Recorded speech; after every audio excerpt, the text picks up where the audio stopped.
A very good afternoon and welcome back to where the journey started in the first weekend of April as we make our return to the Karting de Fagnes International Raceway here in Mariembourg in the southern, more French-speaking prevalent region of Belgium. It is time to decide our champions for 2025 over the next 3 days. And to kickstart the season finale of the 2025 Iame Series Benelux season, we have Junior and Senior X30 in action. You join myself, Alex Goldschmidt, who's been with you all the way through the championship year. And after his return to the series last year in October, I'm pleased to welcome back my French-speaking colleague. Il fait de retour, mesdames et messieurs. Bienvenue ici dans la boîte de speaker, Simon Mirguet. Bonjour à tous, bonjour Alex, bienvenue sur ce live streaming pour vivre ensemble la 5e et dernière manche de la saison dans cette Iame Series Benelux. C'est ici que tout va se jouer, c'est ici que l'on connaîtra le nom des différents champions dans les différentes catégories, à commencer par ceux des catégories X30 Senior et X30 Junior, deux catégories qui vont nous occuper cet après-midi et encore demain, avec toute une série de manches qualificatives. Vous les découvrez avec le timing qui s'affiche devant vous. Et puis demain, on sera parti pour de nouvelles manches qualificatives. Et enfin, pour les finales, dernières finales de la saison. Ce matin, nous avons vécu des séances qualificatives déjà très passionnantes, avec des écarts très faibles entre les différents candidats, ce qui promet pour ces manches qualificatives. Now, one championship has already been decided. And we've looked back through what has happened so far this season. Louis Baziré becomes your new 2025 Iame Series Benelux Junior X30 champion. So, félicitations pour le pilote français et de Victory Lane. With a total of what will be 621 points, which means it is going to be the battle for the last two steps on the championship rostrum. Earlier on in time qualifying, we found out that we would have 5 different pole sitters out of 5 respective rounds. Now, we were due to have 6 rounds, but of course, news broke around about the 4th weekend of the season where we were at the home of home of champions Karting Genk, that round 5, which was due to take place in the middle of September at the Karting RCB de Spa-Francorchamps, would thereby be annulled, meaning that we would go back to what we had last year, which was the best 8 out of 10 scores. And with 2 zeros on the board, Louis Baziré is comfortably enough ahead, pretty much, to secure the title this year. So congratulations to the Frenchman. Joining Juice Mulder, who is on the grid, is the outgoing now champion. But of course, we have got a titanic battle when it comes to those drivers behind. We've also got last year's mini rookie champion in the form of Eurokarting's Noah Grenier, who's currently 6th in the standings. Could this young man get into the top 3 by the end of tomorrow afternoon? Stick with us, don't touch that dial. You will find out, as we do, as every single chapter of this 5th and final round of the championship season plays out live here. And a warm welcome to all our viewers on Iame Series Benelux's official YouTube channel, and of course our viewers on Iame-motorsport.com.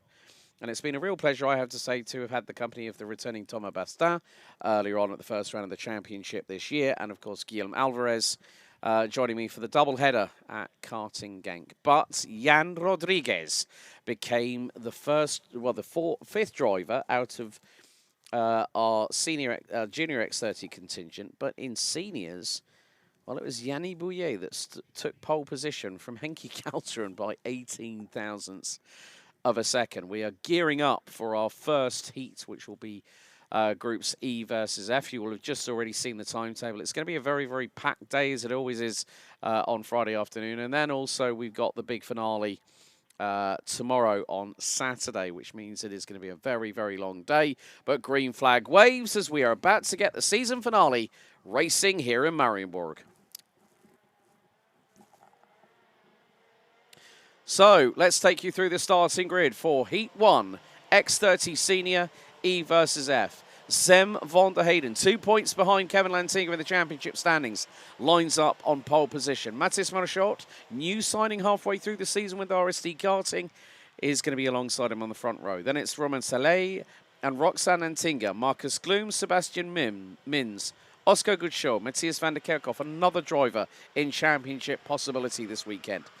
He's ahead of Senna Meunier and Arthur Wang, who ran at the top 10. Rosanden driver, Lewis Bird, Sam Galuk, Roberto Baz, Casper Norman, Gaetan de Brabandera, James Harris, Thijs van Dijk, Thibaut Weyer, Sam Buema, Jens Berzart, François Delati, Zachary Gernon, Yanis Martin, Aaron Sarignac, and Ellie Dax round out your 26 strong. Now, Simon, we are just above double digits on temperature, 11 degrees Celsius. Wind is to the north, around about 18 kilometers an hour. There is a lot of cloud cover up ahead. Now, we remember what happened last year, especially when we had that deluge of rainfall on the Saturday. Friday always is a bit of that pressure cooker situation because it's about getting as high up the order as you can in this early stages, because you want to be in that top 36 and you want to be, you know, if you're Lantinga, Van der Heyden, Van der Kerkhoff, Paikkonen, Outron, not non-starting in qualifying for some reason, you don't want anything to happen at this stage to compromise your run at the championship title. On faisait le point sur les conditions climatiques, notamment avec des conditions assez automnales, seulement 11 degrés au thermomètre, un ciel très très nuageux. On annonce déjà de la pluie pour demain. En principe, hein, ce sera évidemment à confirmer, mais donc la météo qui va peut-être semer les troubles fêtes aussi pour certains, ou en tout cas redistribuer les cartes. On verra cela évidemment plus tard. En attendant, il fait bel et bien sec pour lancer ces manches qualificatives. À commencer par cette première manche de la catégorie X30 Senior avec, vous l'avez vu, Sam van der Heyden en pole position. Il est deuxième du championnat à 2 petites unités de Kevin Lantinga, le leader actuel de la compétition. Ça promet. Le départ dans quelques instants. Avec vous, Alex, c'est le poleman qui donne le rythme. Et dans quelques instants, on sera parti pour cette première manche qualificative. It's an all-Dutch front row as we go into the tram lines for the first time here on Championship Weekend. Red lights are on, red lights are out. We're underway for the first time, and it's a scramble down into the sweeping right-hander here at turn 1, 2, 3 abreast. Down the majority of the field as they go into the right-hander here at turn 2. And there's been a little bit of a slow... Well, someone got slowed up and was literally caught unawares and then tumbled their way back down the order. And now they go through into turn 4. And now in the run down towards turn 5 and 6 into Chemin de Fer for the first time. So the opening 30 seconds with a minimal incident, but nothing big enough to cause problems for many of the drivers. So it is going to be the case of now going through into Escargot for the first time. And a big thank you once again to our friends at Camp Company GmbH who do a fantastic job. We've got this wonderful drone shot which is going to give you this bird's eye view of this 1,388 meter circuit. But it is the case that someone is stretching a little bit of an advantage. Now after the opening lap, Sam van der Heyden has a lead of 6/10, as that is a change for position a little bit further back.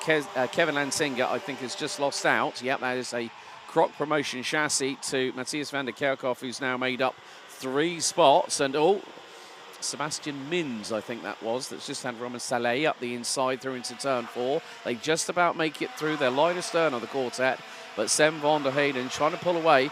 Mathis Merschalt, died to the inside. And again, once more at Chemin de Fer, it is a prime overtaking spot. But we've seen cheeky little moves up the inside in towards Escargot, who's Simon. Un départ qui a été quelque peu mouvementé pour certains. On pense notamment à Marcus Glum qui a perdu pas mal de positions dans l'aventure au premier tour et dans ce deuxième virage. En attendant, et bien devant, on a déjà creusé l'écart pour les 2 leaders avec 2 hommes qui s'échappent, Sam van der Heyden et Mathis Merschot. C'était les 2 premiers. Ce sont ces 2 pilotes qui occupaient la première ligne et derrière derrière, vous le voyez, la bagarre est déjà lancée pour les places d'honneur. C'est sûr que ces manches qualificatives sont ultra importantes. Elles permettent premièrement de marquer des points à l'issue des différentes journées au classement intermédiaire, et puis elles permettent surtout de se placer au mieux en vue de la finale, puisque c'est le résultat des manches qualificatives qui détermine la grille de départ et qui détermine aussi le nom des 36 finalistes pour la finale. Dernière finale de la saison donc ce week-end. Et derrière, vous le voyez, bagarre pour la 3e position avec notamment Matthias van de Kerkhoff, l'un des candidats au podium final aussi dans cette Iame Series Benelux.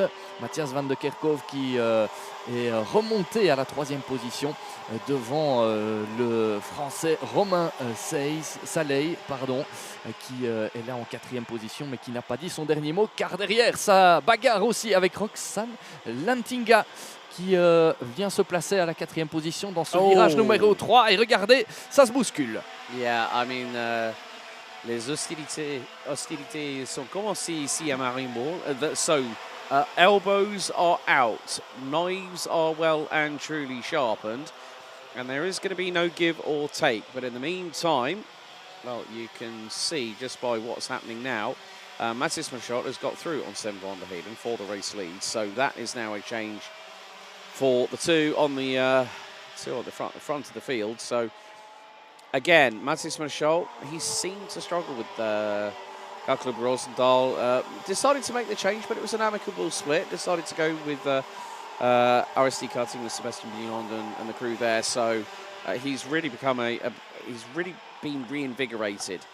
And I think this could be the possibility where we see Matthias Machot probably upset the apple cart, so to speak, but Sven van der Heyden from the Sim on Hout Racing team, backed by the team that is running in GT World Challenge Europe, powered by AWS, also the DTM, amongst other competitions, using the Ford Mustang as their GT3 car of choice. But Sven van der Heyden keeping Matthias Machot very, very honest. Now, Matthias Machot this year managed to secure himself a day of testing with MP Motorsport through the Karting Champions League Winter Series, which actually took place late this past January, and also the Karting Champions League now back with another announcement. They're going to do a 2-round Winter Series this coming year.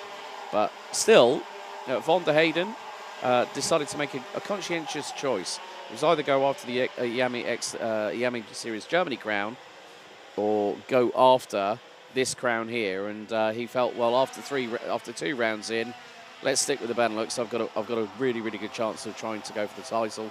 And at the moment, well, he's ahead of the man who's beating him in the championship standings by a mere 2 points, as we are more than halfway through this race. So top 10 at the moment: Meerschaert, Van der Heyden, Van der Kerkhoff, Roxane Lantinga, Robin Soleil, Arthur Huang, Sebastian Mins, Oscar Goodshaw.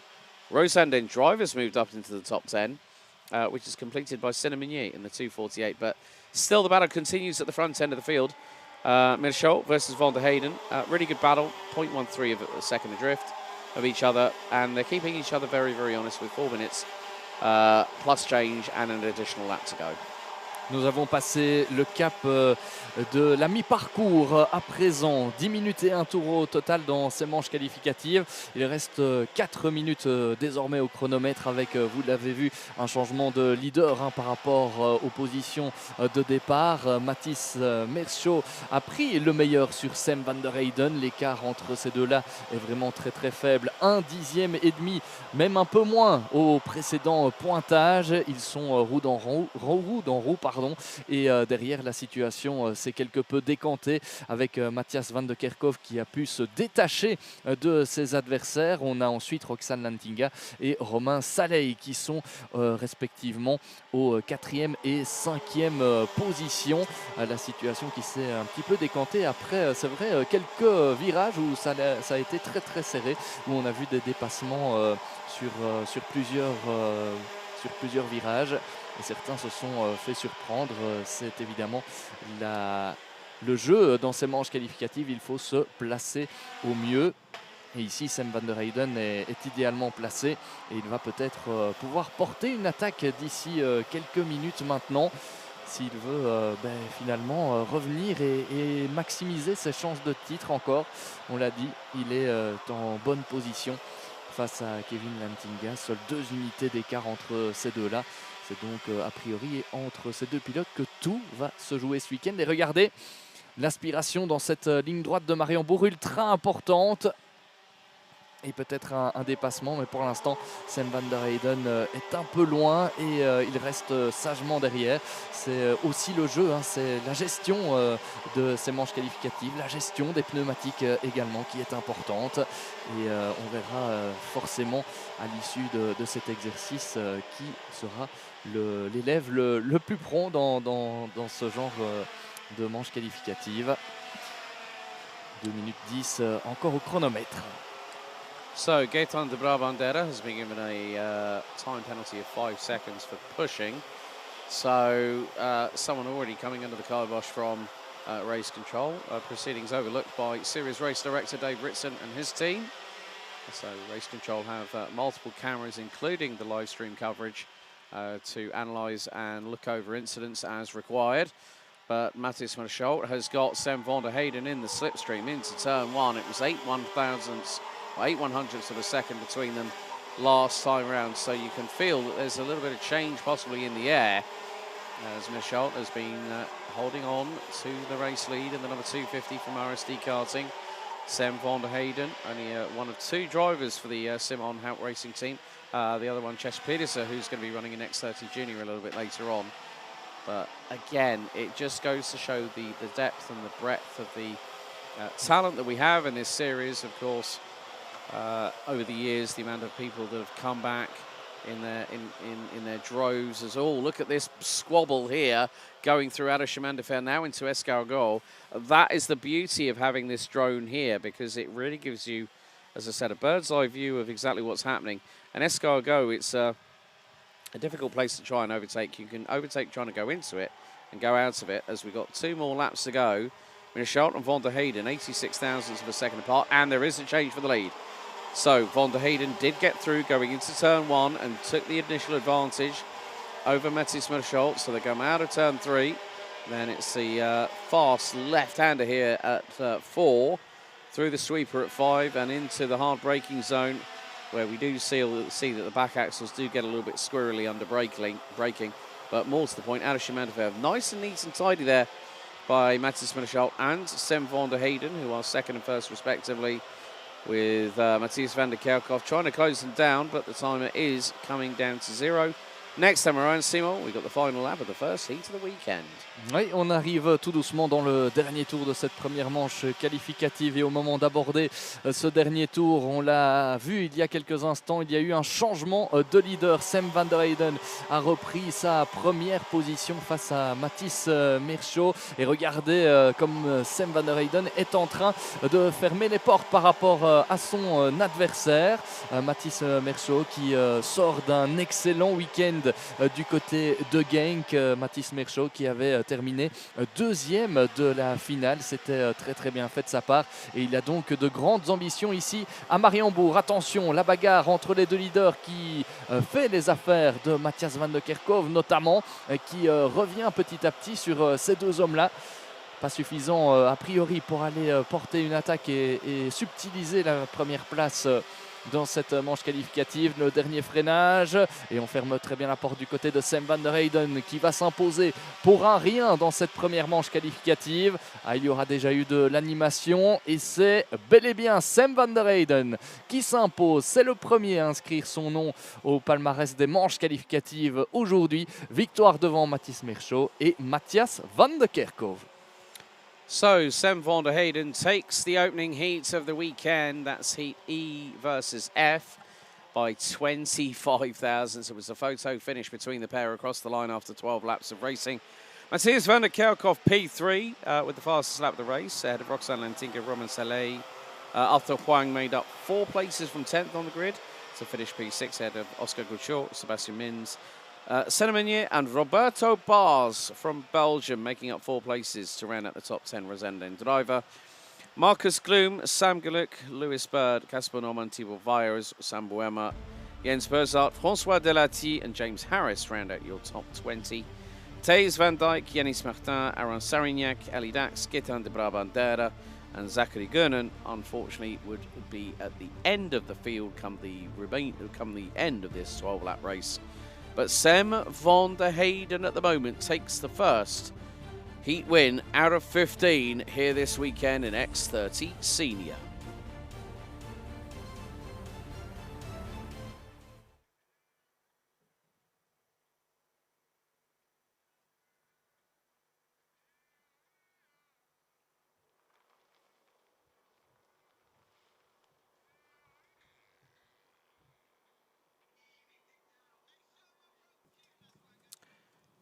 So that is the first of our qualifying heats in the books for X30 Senior. Still plenty of races left to come here in the Courvin region of Belgium. Pretty much 20 minutes away from the Franco-Belgian border.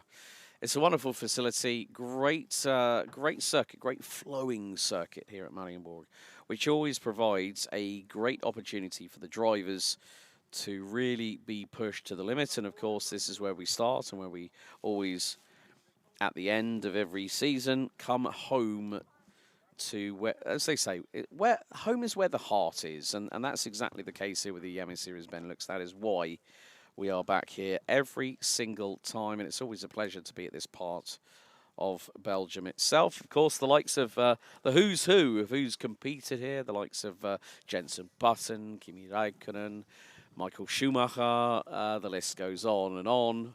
Fernando Alonso has even competed here, two-time Formula One world champion, with Renault back in 2005 and 2006. So who from this very circuit could become a potential Formula One champion? Well, we have got a world champion in our midst with X30 Senior, because we welcome back from VDK Racing Tibor Hamakers, this year's FIA World Karting OK Senior Champion, who's going to be running the number 399 this weekend. And it is really, really good to see that myself and Simon, we were having a talk. This is Tibor's last race in karting before he moves on, of course, from X30 Senior. The normal progression would be maybe GT4, but when you're looking at single-seaters, you're looking at Formula 4 as the next step, as it looks like the dummy grid is being cleared by the mechanics. And there you see that wonderful big gantry. I think that's the biggest gantry I've seen, and where it stretches from is close to the final right-hander before we go into the Piff-Paff chicane. And this circuit, you know very well personally, Simon, of course, Guillaume and Thomas, you've all done a lot of commentary here. It is a track that really captures the heart and emotion of karting, doesn't it? Oui, on parlait de ce circuit de Mariembourg qui a vu passer par le passé énormément de champions, des pilotes qui ont fait les jours de la Formule 1 notamment. Et on a ici là aussi un grand champion de karting, en l'occurrence Tibor Hamakers, ce champion du monde Oka Senior. Donc c'est la catégorie senior dans le championnat CIK FIA. Tibor Hamakers qui fait un tour d'honneur ce week-end par la Belgique pour boucler le chapitre karting avant de partir vers d'autres aventures à partir de la saison 2026. Il nous fait l'honneur d'être ici avec nous dans le cadre de cette finale de la Iame Series Benelux, et il partira en 3e position de cette manche qualificative entre les groupes C et D. Belle présence donc du champion du monde pour cette course ici. Une course à domicile pour lui qui vient de la région de Chimay. On va vivre cette manche qualificative d'ici quelques instants, avec là aussi du beau monde dans cette catégorie. On notera que dans cette manche, il y aura Julian Sorvio qui partira du fond de grille. On est allé à sa rencontre durant le break de midi, et a priori, c'est un problème de carburateur tout à l'heure qui ne lui a pas permis de disputer correctement sa séance qualificative. Conséquence, il partira dernier de cette manche qualificative. Dommage de démarrer comme cela. Mais Julian Sorvio nous confiait tout à l'heure qu'il allait faire le maximum pour remonter dans chaque manche et espérer se qualifier pour la finale qui, on le rappelle, regroupera les 36 meilleurs pilotes des manches qualificatives, alors que le tour de formation est désormais lancé.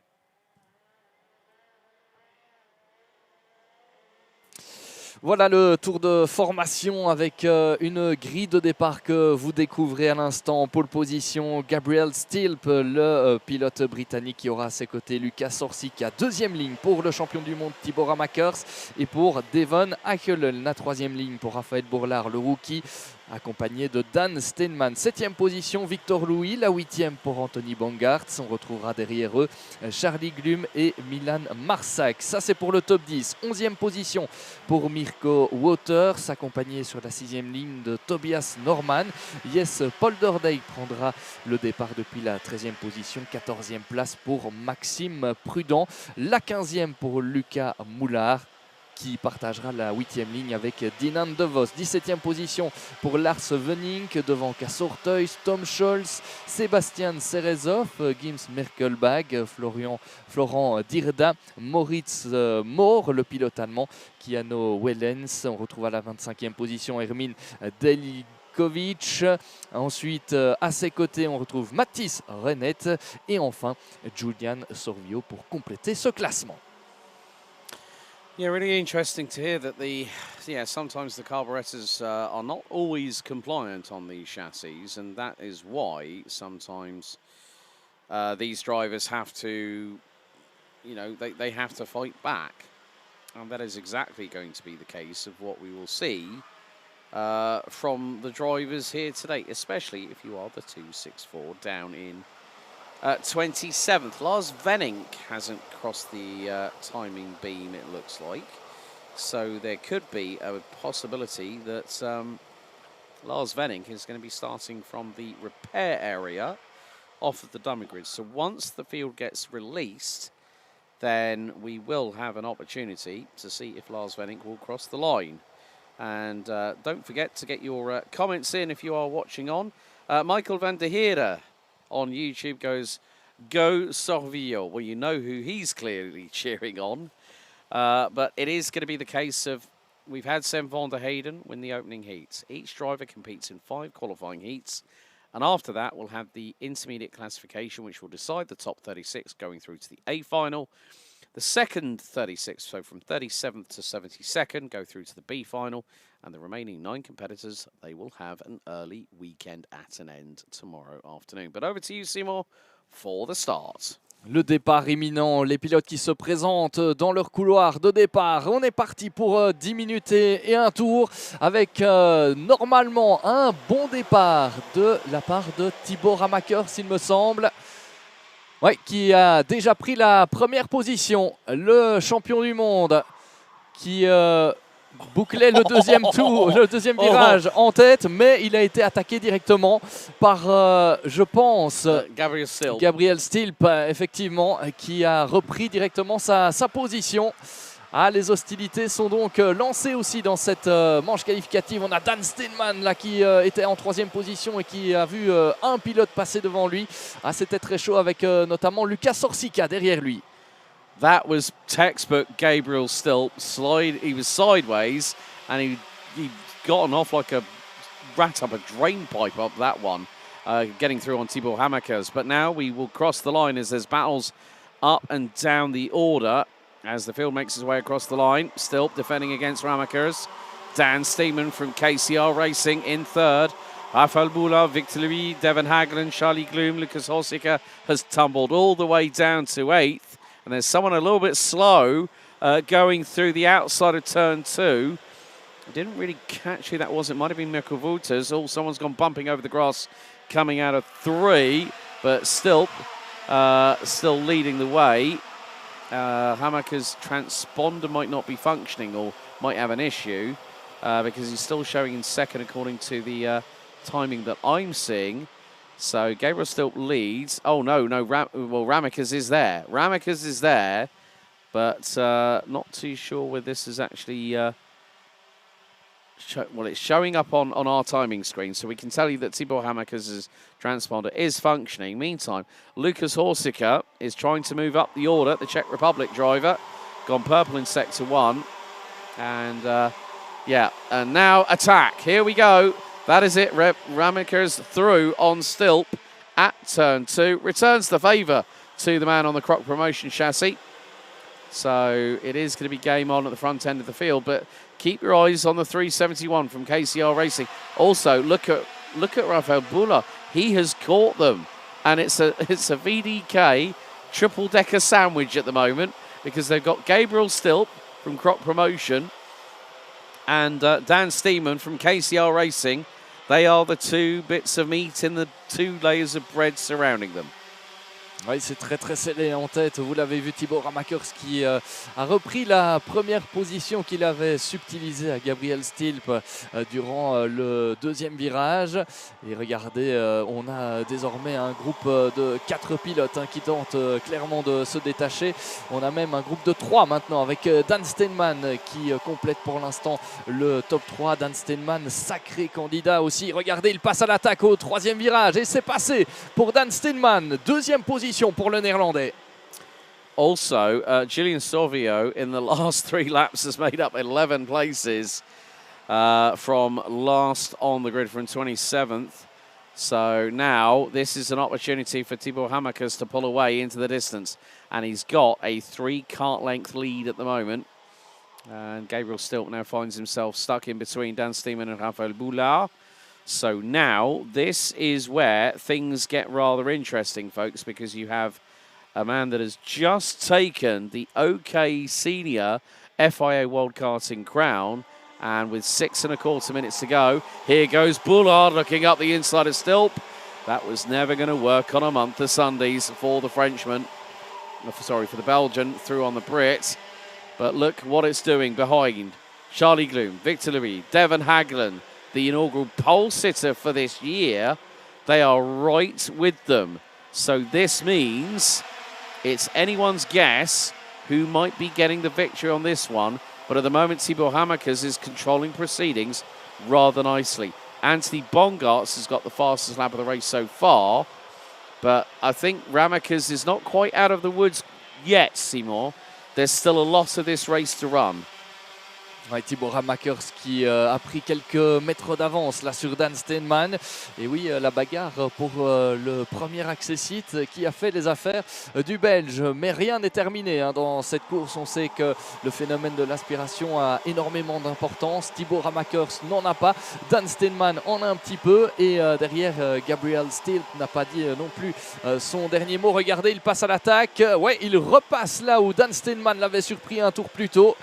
Ah, bien joué de la part du pilote britannique. Le spectacle est au rendez-vous dans cette manche qualificative. Derrière, Raphaël Bourlard est en embuscade et il pourrait profiter de cette bagarre également pour terminer dans le top 3. Raphaël Bourlard très très bien dans le coup depuis le début de ce week-end. Et puis derrière, on retrouve un pilote RSD. Il me semble que c'est Victor Louis qui est passé en 5e position. Yeah, well, you got Charlie Gloom and Victor Louis, so they are very, very much line astern at the moment.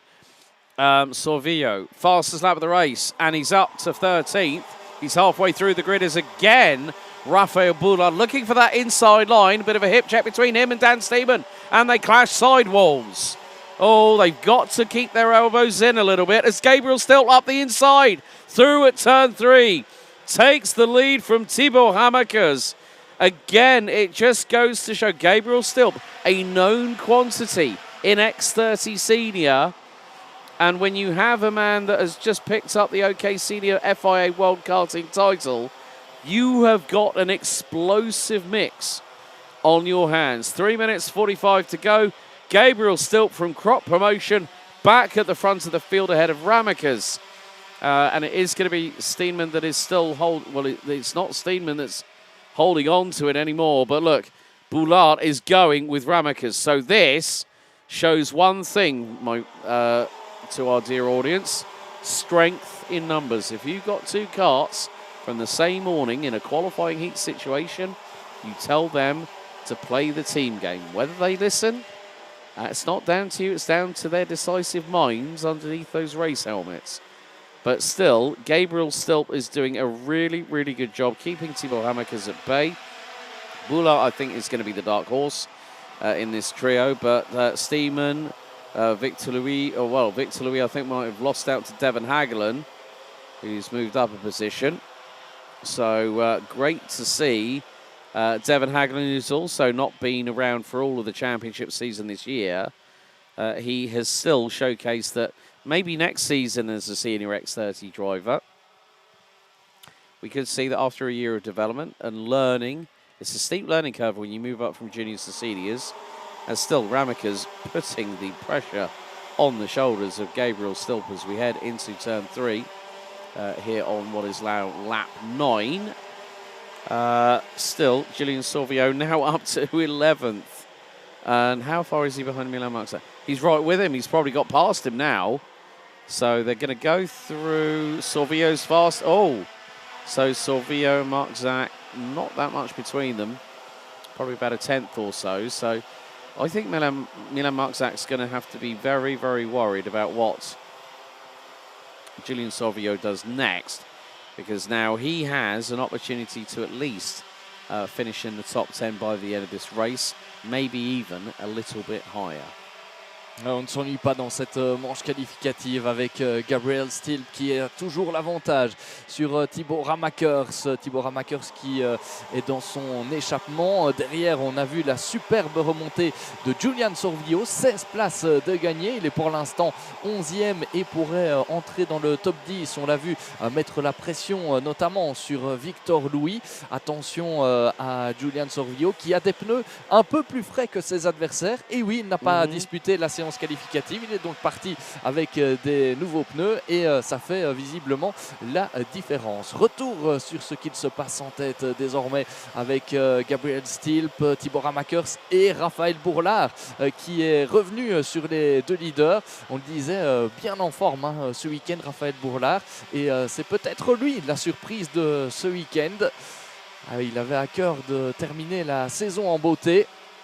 Et regardez Gabriel Stilp qui va devoir se défendre par rapport à Thibaut Ramakers qui déboîte dans la ligne droite, qui se place à l'intérieur. Et Raphaël Bourlard en profite. Magnifique manœuvre de dépassement de Raphaël Bourlard. Stilp, back up the inside he goes. And here comes the steamrolling Dan Steeman going through. So Bourlard took the advantage when Ramakers went up the inside of Stilp. And there was no secondary hesitation by Dan Steeman for KCR Racing. And now look, Devon Hagelin is right with, and look, you've got Devon Hagelin, Anthony Bongarts, Charlie Gloom, Lucas Horsika, and I think, well, let's have a look. Where is Julian Salvio? He's got to be right with Victor Louis at the moment, because now the timer has expired, one more lap to go, and Gabriel Stilp is leading. No, he's not anymore. It looks like, I think, there has been a change. So Ramakers is still up at the front. He took the position back off of Stilp.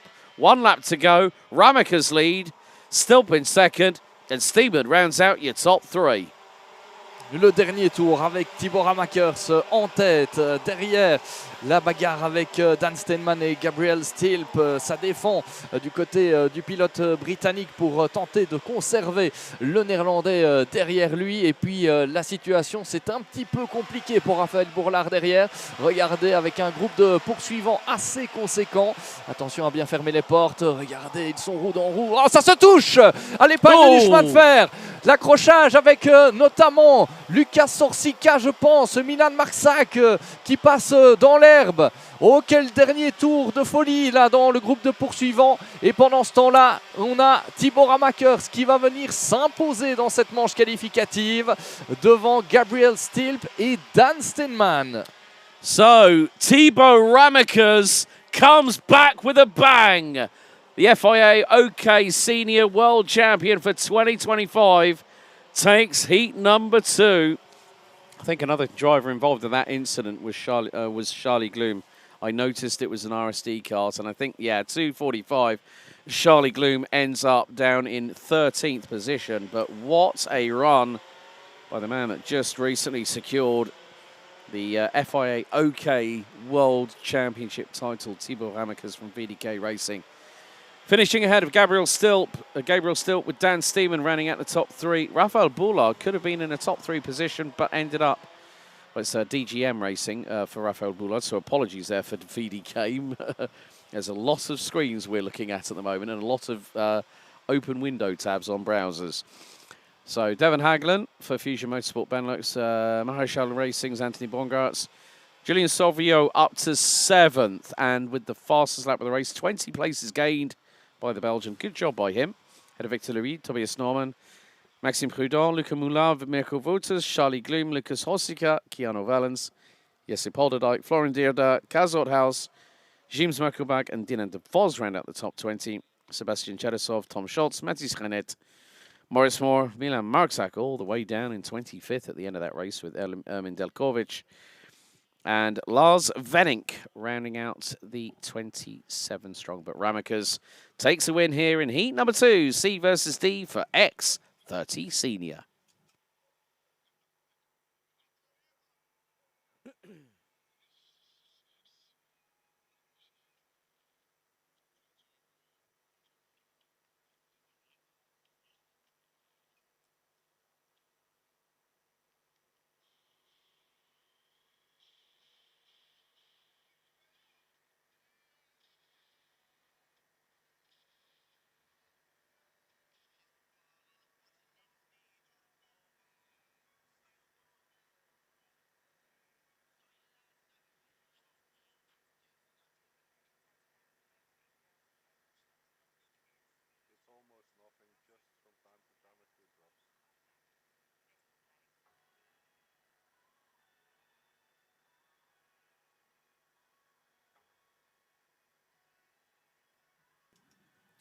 So, Thibaut Ramekers, he might be on his swan song tour here at the Mariembourg circuit, but he has just said, he sent a statement of intent saying, okay, I know there's a championship up for grabs, but I'd like to go out on my home circuit in a blaze of glory, and I can completely understand and appreciate that. You know, the thing is, the drivers and the teams have a, you know, there's always that relationship between driver and mechanic, Simon, and you know that as well personally, how important that is to have that kart absolutely dialed in.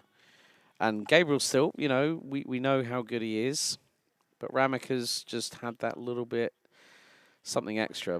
People might say it might be to do with the home circuit. Yes, I partially agree with that, but Thibaut Ramekers has been a really, really great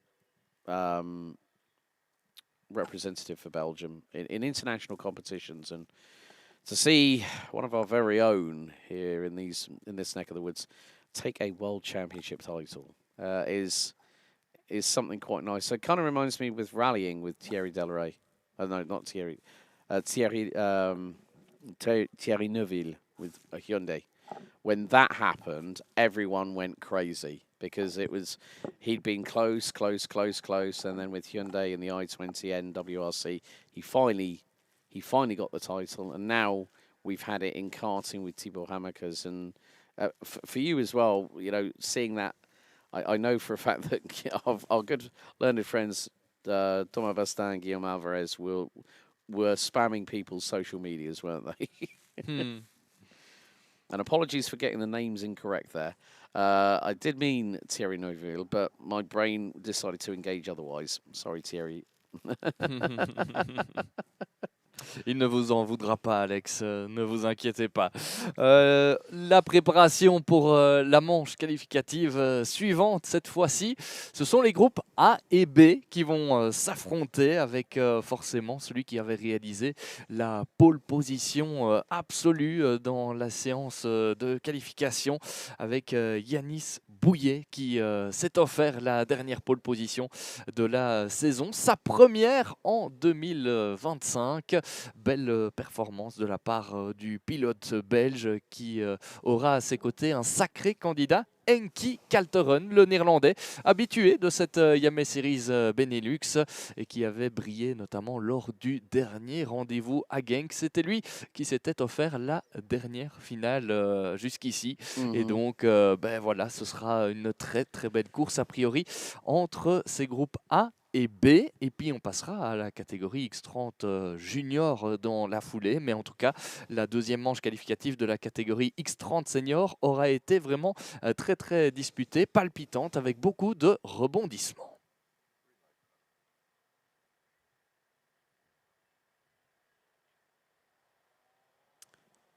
So let's take you through the grid for Heat 3, X30 Senior, A versus B. Yanni Bouillet versus the man that really did a number on a lot of people last time out at Karting Genk. The only person in the last 2 years to clean sweep the heats, Henki Kalteren for TeamKuna.com. And then teammate Ava Dotterstein, who was recently in action at the F1 Academy Rookie Test just this past week. She lines up on the inside of the second row and has Delano Vellens in the 212 alongside. Kevin Bakker, Jules Van Hoel, current championship leader Kevin Lantinga rounds out the top 7 ahead of ahead of Luca Lystra, CJ Bennett, Clément Massot, Wouter Bargano, Raphael Linders, Otto Paikkonen, Thierry Kinard, Alexandre Mercier, Alexis Constant, Esteban Walgrave, Luca Montebello, Senna Pessel, Farid Jalil rounds out the top 20.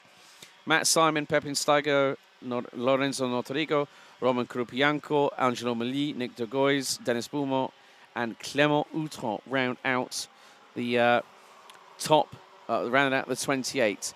And also, Michael van der Heerde has just become a fountain of knowledge, because I knew there were 2 other drivers I did actually forget to mention. Someone who I commentated on in his younger days, Dries van Langendonk, was OK Junior World Champion in 2023.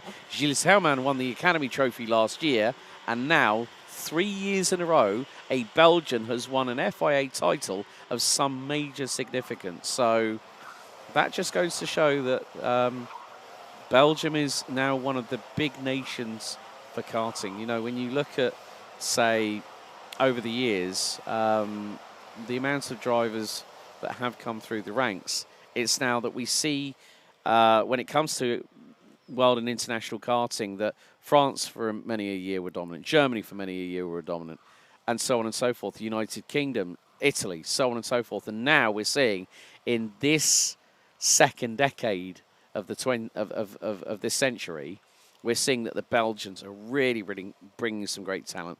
And we see so many of them in this championship here. But it is time to get things underway, because we've got Yanni Bouillet, our pole sitter, and 2 is outside. The man he beat for pole position by 18 thousandths of a second. Henki Kalteren. Are we going to go revs up and lights out? Yes, we are. And now into the first corner we go. Round to the outside, tries to go Henki Kalteren, but Yanni Bouillet holds on to the race lead. Kalteren again tries for the attempt, but looks like Dotterstein was trying for the move up the inside. Through into turn number 2. We've got a yellow flag, so there is one kart running a little bit slowly through that second corner. Oh, someone's gone definitely bumping over the grass and nearly ended up in the right-hand side tyre barriers through out of turn number 3 as the field makes its way down to Chemin de Fer for the first time of asking. But Yanni Bouillet leading the way. Looks like the top 3 are holding station as they go into Escargot for the first time and into the final double right-hander before they power their way up the hill to the start-finish line. But it is going to be the case that Yanni Bouillet is going to lead the way.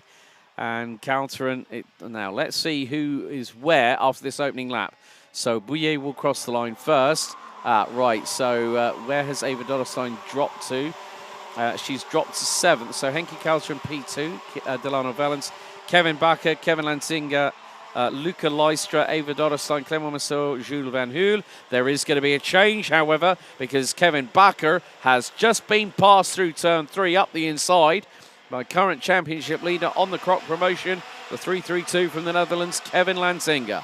Ouais, la bagarre est lancée, hein, on l'a vu avec le très très bon départ de Yanis Bouillet qui a déjà pris quelques centimètres d'avance par rapport à Henki Kalteren. Très belle troisième position pour l'instant pour Delano Wellens qui est toutefois sous la pression de ses poursuivants. Kevin Lantinga, Kevin Backer notamment.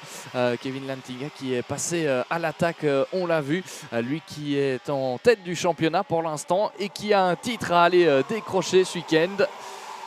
Et effectivement, Kevin Lantinga qui est passé désormais en troisième position devant Delano Wellens, retombé à la quatrième place devant Kevin Backer. Right, oh, dive to the inside. Right, change for second. That was definitely Kevin Lantinga that fired it up the inside with no hesitation at all on Henki Kalteren. Now the field makes its way down. Luca Montebello was the driver that was slow. Oh, dive to the inside. That was Lystra on Backer. So that is a change for fifth position.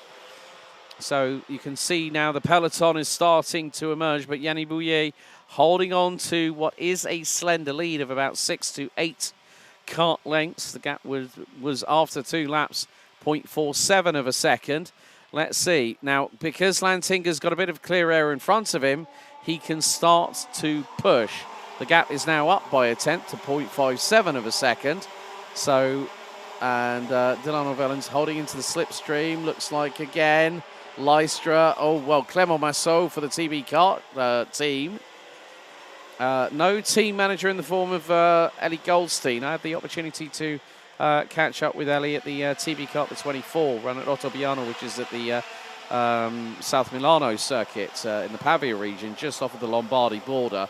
And he said, no, I won't be here this weekend, but hopefully we'll catch up soon. And he was putting on a display in the KZ2 TB Kart on the start-finish straight before that race got underway. But Clément Massot, we've seen really, really good shows of brilliance from him. But at the moment, it is a case of just trying to push forward. And that is what Massot is doing. He's trying to close in on Lystra, who pulls to the right-hand side. And Ava Dotterstein now finds himself behind, Kevin Backer.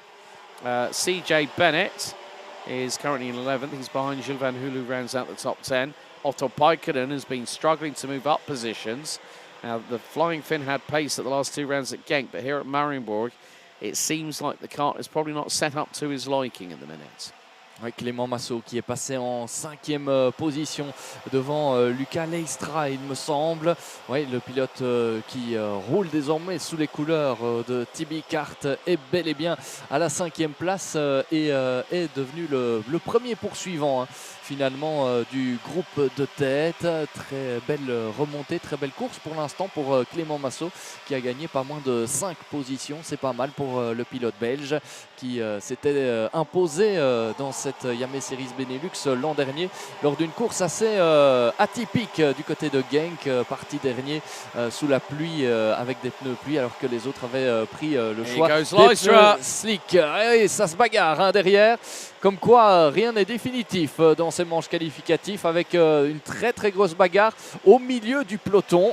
Il reste 4 minutes 51 tours au programme de cette manche qualificative. Et tout à l'heure, on avait vu une superbe bagarre aussi dans ce peloton. Et regardez, ça continue à l'épingle du chemin de fer avec qui est en difficulté là-bas. Est-ce que ce ne serait pas Kevin Backer notamment qui... Raphael Linders has dropped. Ouais. Quite a 2x2 nose arc style into the final right-hander. Sometimes that can go really, really horribly wrong if you're the kart on the outside. But look at this. Kevin Lantinga has got Yanni Bouillet in the crosshairs, coming along with them. They do say that 2's company, but 3 is a crowd. That crowd is going to be expanded by Henki Kalteren in the 3:04. Behind them by about 9/10 is Delano Wellens. Clément Massot now up to P5. Lystra was the one that got through on Kevin Backer, who has dropped down to 12th position in the meantime. So there we go, Lantinga, before we even got to Escargot, got the cheeky move up the inside to take the race lead. And more to the point, anything can happen. Henki Kalteren directing traffic, saying to Yanni Bouillet, come on, Just get a wriggle on, just get moving and see what can happen from here. The top three, line astern, as we cross the line to complete lap number 7, and Henki Kalteren slingshots his way up the inside of Yanni Bouillet, the driver from PJM. So Lantinga gets the sharp end of the field. Clément Outron, who had technical difficulties in qualifying as well, along with Julien Sauvio, has made his way up the order to 15th position at the moment. And now here goes a move for the lead, and Kalteren gets through on Lantinga with millimetres to spare at Chemin de Fer. And that was a great job by the man from the Netherlands, doing a great overtake on his countryman. So Team Corner leads the way ahead of Crop Promotion and PJM as they go through into the final right-hander. Now, when these three start to really get their elbows out, just watch those behind. And they're not that far. They're being led by not Delano Vellens. It's now Clément Massot as we go on to lap 9 out of 12. So this plus another this plus another 3 laps remaining. It's going to be rather crucial how each of these drivers uses their chess pieces on the board in front of them.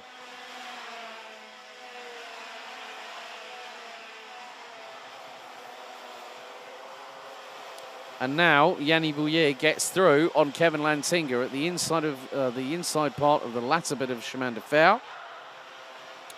Through into Escargot, and now Henki Kalteren has a slender lead.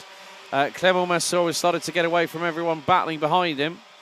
That includes Delano Vellens, Eva Dorrestein, Luca Leistro, Wouter Bergenot, CJ Bennett and Otto Paikkonen moving up now into 10th position as we have this plus 2 more tours to go. We're on lap 10 out of 12 and Kalteren leads the way. Remember last time out at round 4 at the home of champions, he strode away to victory in every single one of his 5 qualifying heats at the Limburg circuit, now under new ownership. But now Bouillet fancies an opportunity. He senses that he might get a chance to get through on the driver in front of him. So we will have to wait and see. The jury is still out on that one. But Kalteren leads the way as we go up the hill. And it's going to be 2 more laps to go. And Kalteren will cross the line. 42 seconds remaining on the timer. But Bouillet pulls the trigger. Up the inside he goes. And straight back at him goes Kalteren before they've even hit the apex at turn number 2. Lantinga says, right, let's just see what these two do in front and then react accordingly. And that has allowed Clément Massot and Henki Kalteren's teammate from Team Corner, Eva Dorrestein, to close on in. Bouillet tries for the dive up the inside. Kalteren able to sweep the car wide around the second part of the corner itself.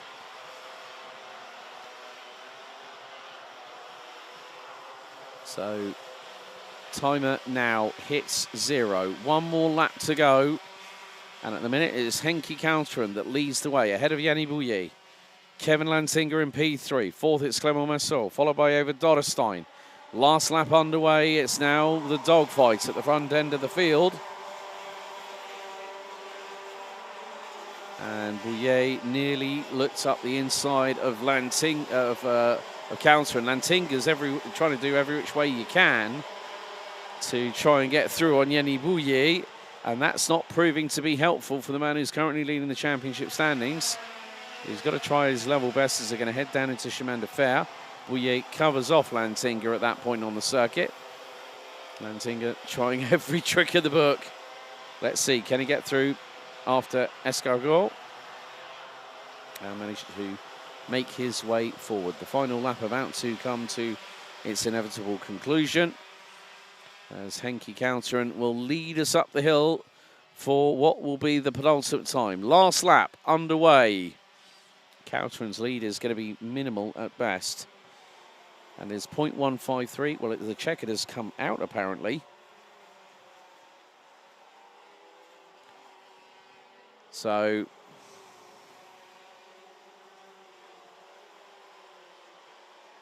12 laps have been completed. So it is going to be Henki Kalteren, according to the timing screen, that takes the victory. Yanni Bouillet, Kevin Lansinger rounds out your top 3.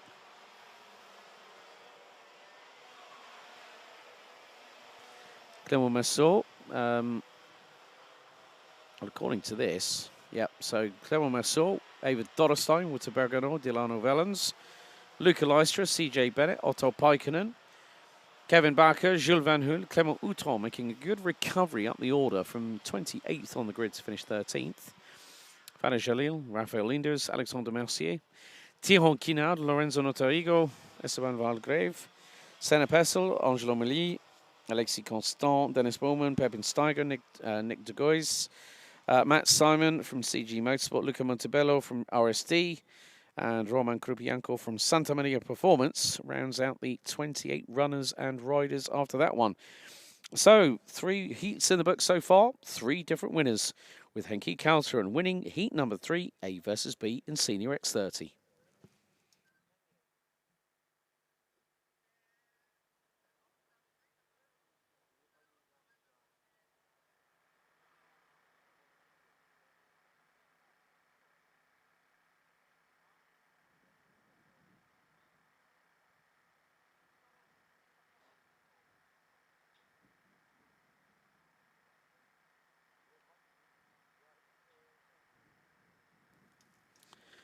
So some of the drivers now waiting to go onto the weighbridge before random scrutineering checks will be carried out, and the scrutineers have the discretion of what they are going to do. However, it's almost that time.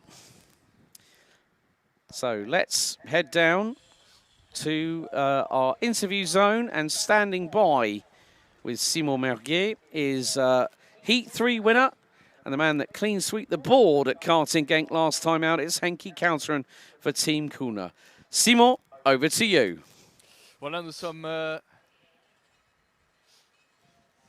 Voilà, nous sommes avec le vainqueur de cette manche qualificative entre les groupes A et B, Henki Kalteren, vainqueur de cette course.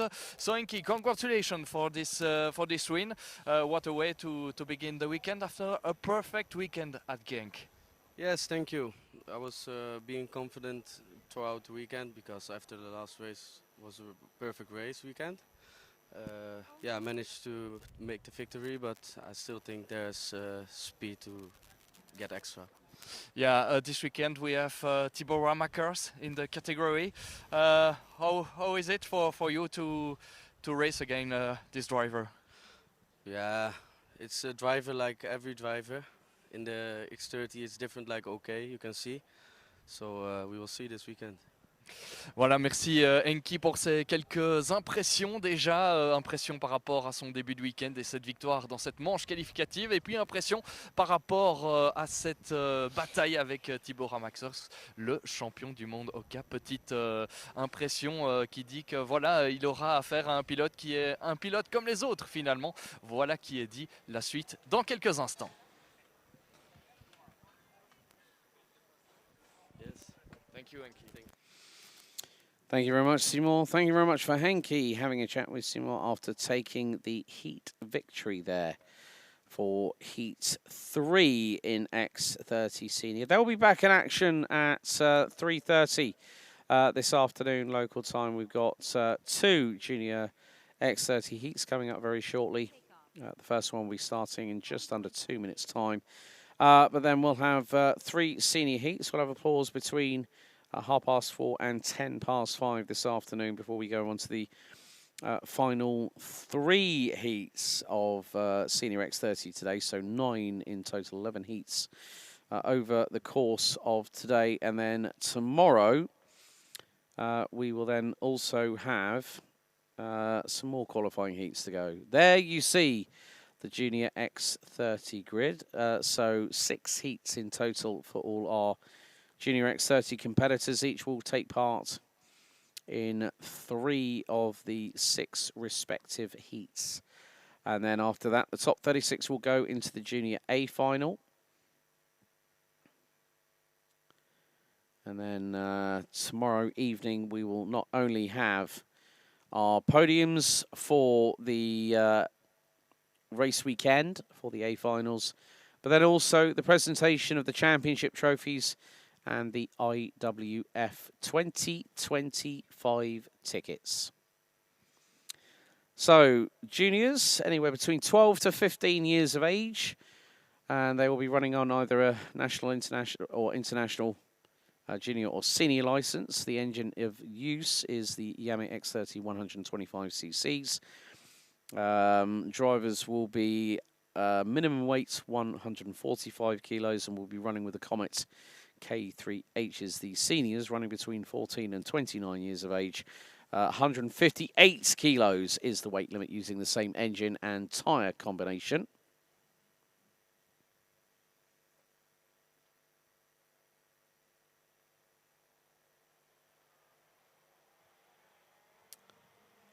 So let's take you through the first heat of the weekend for X30 Junior. And it is going to be Jan Rodriguez and Lennon Henriquez on the front row of the grid. Antoine Duval and Maurice Verkreuz on row 2. Yannis van den Bosch and Elias Titus on row 3. Shirt de Vries and Theo Polican on row 4 with Lucas Metz and Aurelio Giustinelli completing the top 10. Finn Rosson and Jules Ducoun round out row 6 ahead of Hughes Bicuillon and Edouard Gauffoy on row 7. Adam Vida and Manuel Charbonnier on row 8 ahead of Merle Taylor and Levi Papp on row 9. Top 20, row 10 will be completed by Charles Van Kellegom and Mohamed El Bouzaki. Mauro Vetrist, Sacha Duquet, Didier Krieft, Kiana Jolie Optoff, Luca Pereira and Harry Myers round out your 26-strong grid. Didier Krieft did get penalised post-qualifying, so has had a drop down the field. So for these two heats, of course, we have plenty of X30 Senior action. We do have a fair bit of X30 Junior action, but of course, as we said earlier on, with a total of 621 points, it looks like that Louis Béziré is not going to be beaten this weekend, folks, so he becomes the champion for 2025, but it is the concentration now. The focus is on these drivers here, because of course there are 7 total tickets to give away in the X30 Junior division. 4 are gold tickets for IWF 2025, but 1 will go to the best junior rookie. There will also be 3 silver tickets up for grabs as well this weekend. So there is Jan Rodriguez on the VDK machine, Lennon Henriquez on the TD kart.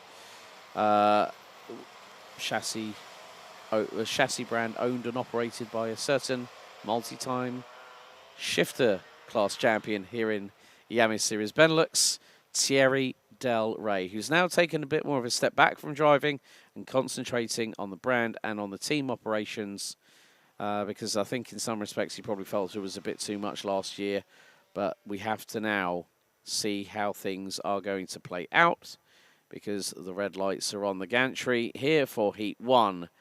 A versus B, into the tram lines we go, and the lights have gone out, so we're underway through into turn 1, and now it's the run down to 2. Looks like Antoine Duval trying to stick his nose up the inside, gets through on Lennon Henriquez, who also has Maurice Verkreuz trying to get through on him as well, and Antoine Duval through on Jan Rodriguez at turn 3. The man from Euro Karting in the 123, the son of WRC race rally winner, Francois Duval, who ran with Ford many a year under their WRC Works program, operated by Malcolm Wilson and the team at M Sport for a few years. But also the fact that Antoine Duval is cut from the very same cloth. It's like the Priaulx family in Guernsey. The apple doesn't fall far from the tree. La bataille est lancée dans cette catégorie X30 Junior et d'emblée, Antoine Duval passe à l'attaque. Il vient de prendre les commandes de cette manche qualificative qui oppose les groupes A et B. Antoine Duval, fils de François Duval, évidemment, on en parlait il y a quelques instants, qui a disputé plusieurs saisons dans le championnat WRC. Et maintenant, c'est son fils qui dispute ses premières années de compétition en sport automobile. Derrière, c'est la grosse bagarre avec notamment, il y a là Théo Polican et Elias Titus, le pilote allemand, qui se battent pour la 5e position. Très belle bagarre entre ces deux-là. On se passe et se repasse.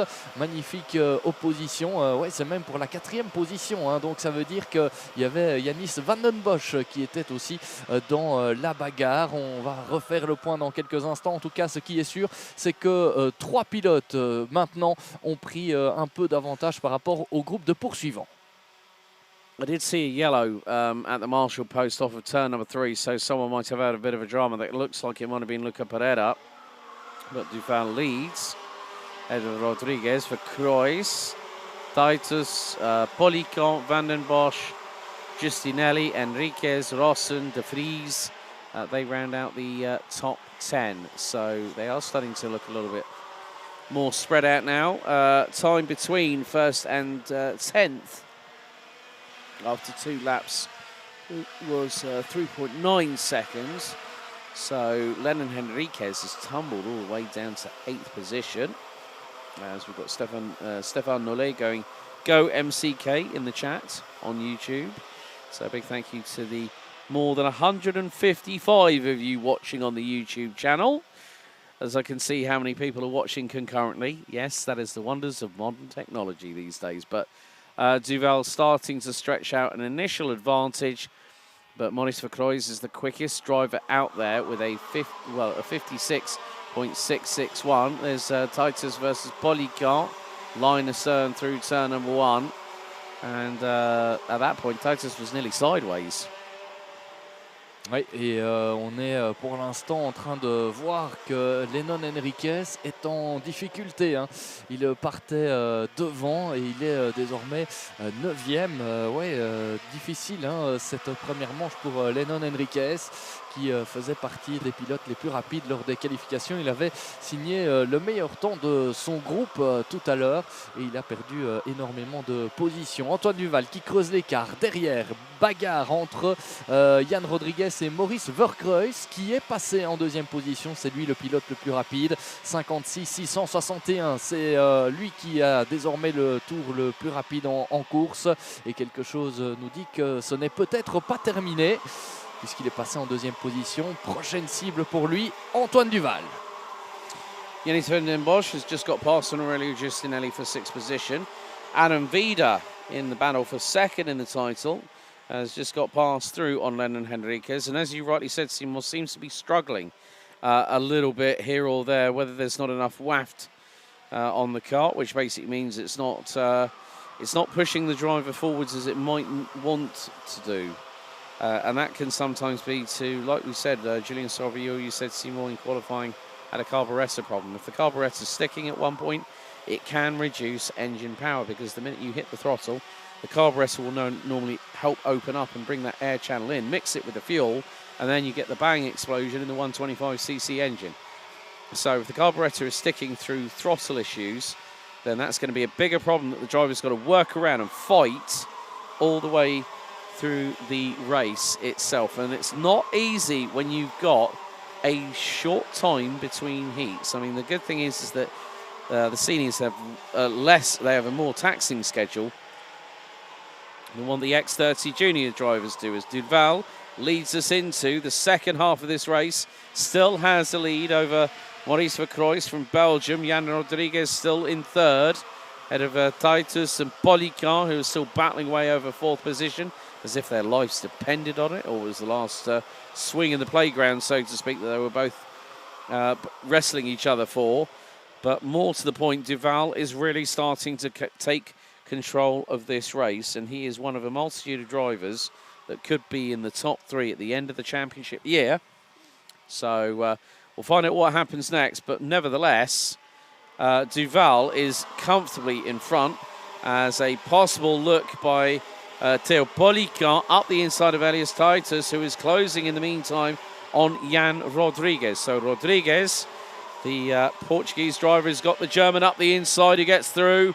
That is a change for third. Polican tried to also oblige and use the line to get through as well, but Rodriguez, so no you don't, Sunshine, you're not going to get through that way.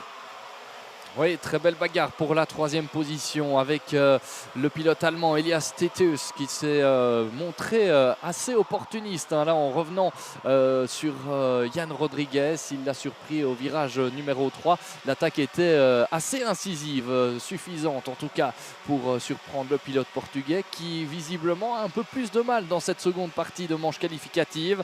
Il avait pris un bon départ et là c'est plus compliqué. Il est désormais sous la pression de Theo Polican qui pourrait passer devant lui d'ici quelques instants. Peut-être une attaque au virage numéro 2. Ce ne sera pas pour cette fois-ci. Peut-être au virage numéro 3 dans la foulée. Voilà, il suffisait de le dire. Theo Polican qui passe en 4e position. Et c'est définitif. Jan Rodriguez qui vit une manche qualificative assez compliquée. Lui qui partait depuis la pole position. Yeah, Theo Polican, one of the many rookies here this weekend. And the 119 in terms of Rodriguez himself, currently running with VDK Racing. But yeah, it is that case of where the drivers have to make their moves through. Theo Polican for Dream Racing, running on the Cosmic chassis, is the top rookie in this race, but even he can sometimes find difficulty when you're stuck in that dirty air of the carts in front. It's difficult to shake it off and try and get through on the opposition ahead of you. Antoine Duval toujours en tête et derrière Maurice Vercruysse est en train d'essayer de revenir. En tout cas, il signe de très bons chronos, mais les chronos sont pratiquement similaires entre les deux leaders. Écart stabilisé donc, 56 420 pour Antoine Duval, 56 443 pour Maurice Vercruysse. Le plus rapide en piste pour l'instant c'est Theo Polican avec ce chrono de 56 264. Peut-être suffisant pour tenter de revenir sur la 3e position. Theo Polican effectivement qui revient sur son adversaire, l'Allemand Elias Titus.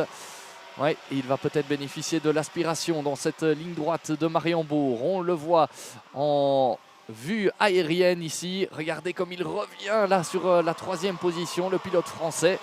Ce ne sera pas suffisant pour passer maintenant, mais on le sait, il l'a déjà prouvé au tour précédent. Il était passé dans le virage numéro 3. Peut-être une attaque à venir entre ces deux-là. C'est la bagarre pour la 3e place et il passe Theo Polican. C'est joliment fait. Il reste 1 minute 10 et un tour dans cette manche qualificative. Changement de place pour la 3e position. Nice job there by Theo Polican, the youngster from Dream Racing. Fastest lap of the race for the number 31 of a 56.258. And now, even with just over 50 seconds to go on the timer, Polican has an opportunity to chase down the two in front. Maurice Vercruysse in second and Antoine Duval in first, leading the race itself.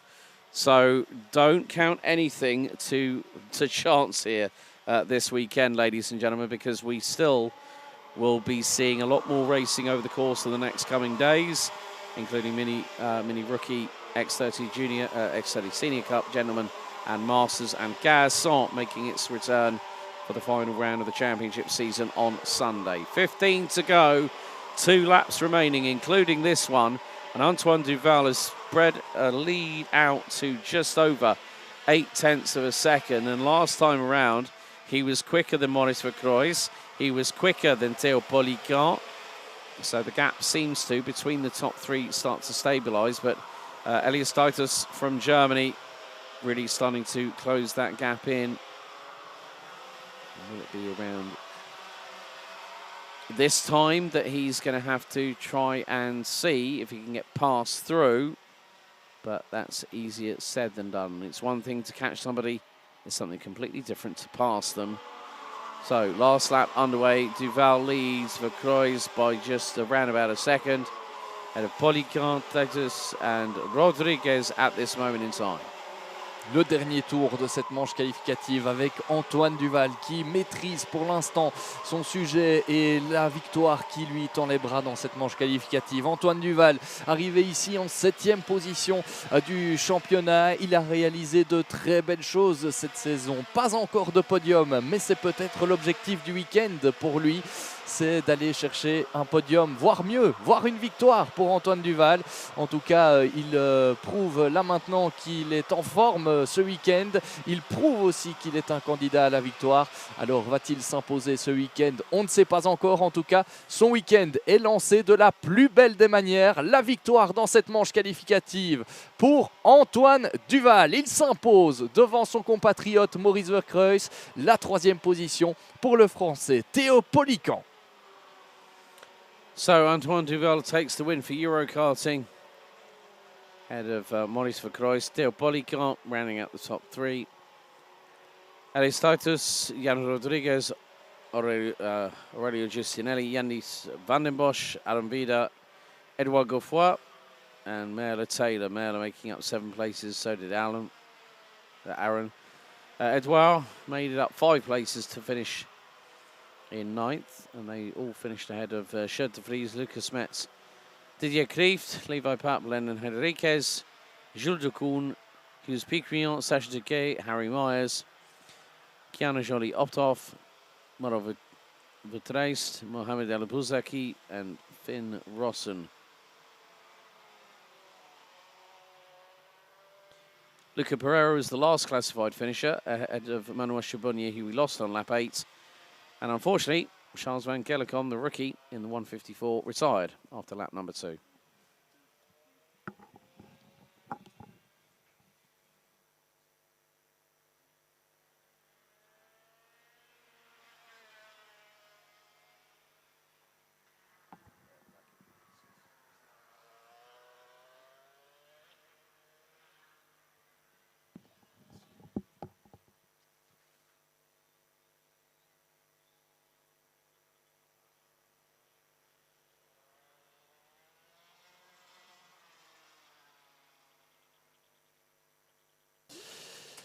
Et cette manche qualificative donc entre les groupes A et B qui a vu la victoire d'Antoine Duval. Dans cette course, on a eu quelques belles remontées.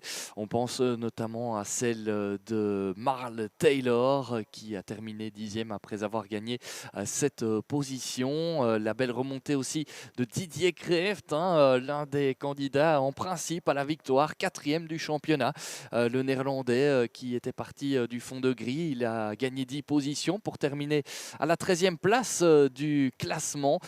Course par contre difficile pour certains, notamment pour Lennon Henriquez. Il s'est lancé depuis la 2e place sur la grille de départ. Il termine seulement 15e. Donc la course très très difficile pour le Néerlandais également.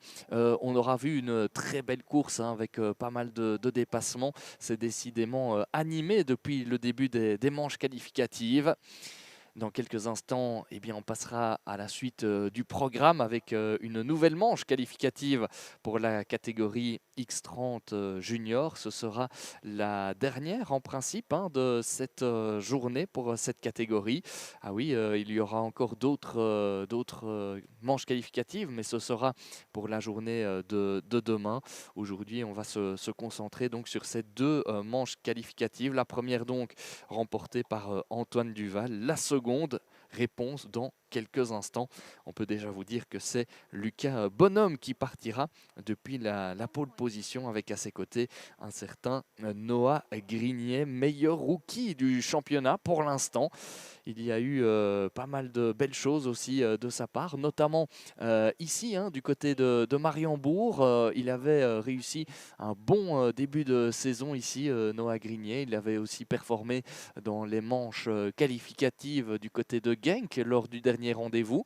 Et donc l'objectif aujourd'hui et demain, ce sera à nouveau d'apprendre, d'engranger de l'expérience en vue de l'année prochaine. On dit souvent dans ces catégories X30 Junior bien que c'est la première année pour apprendre, la deuxième pour confirmer. On verra donc ce que réserve la saison 2026 à ce pilote, mais en tout cas très très belle entrée en matière.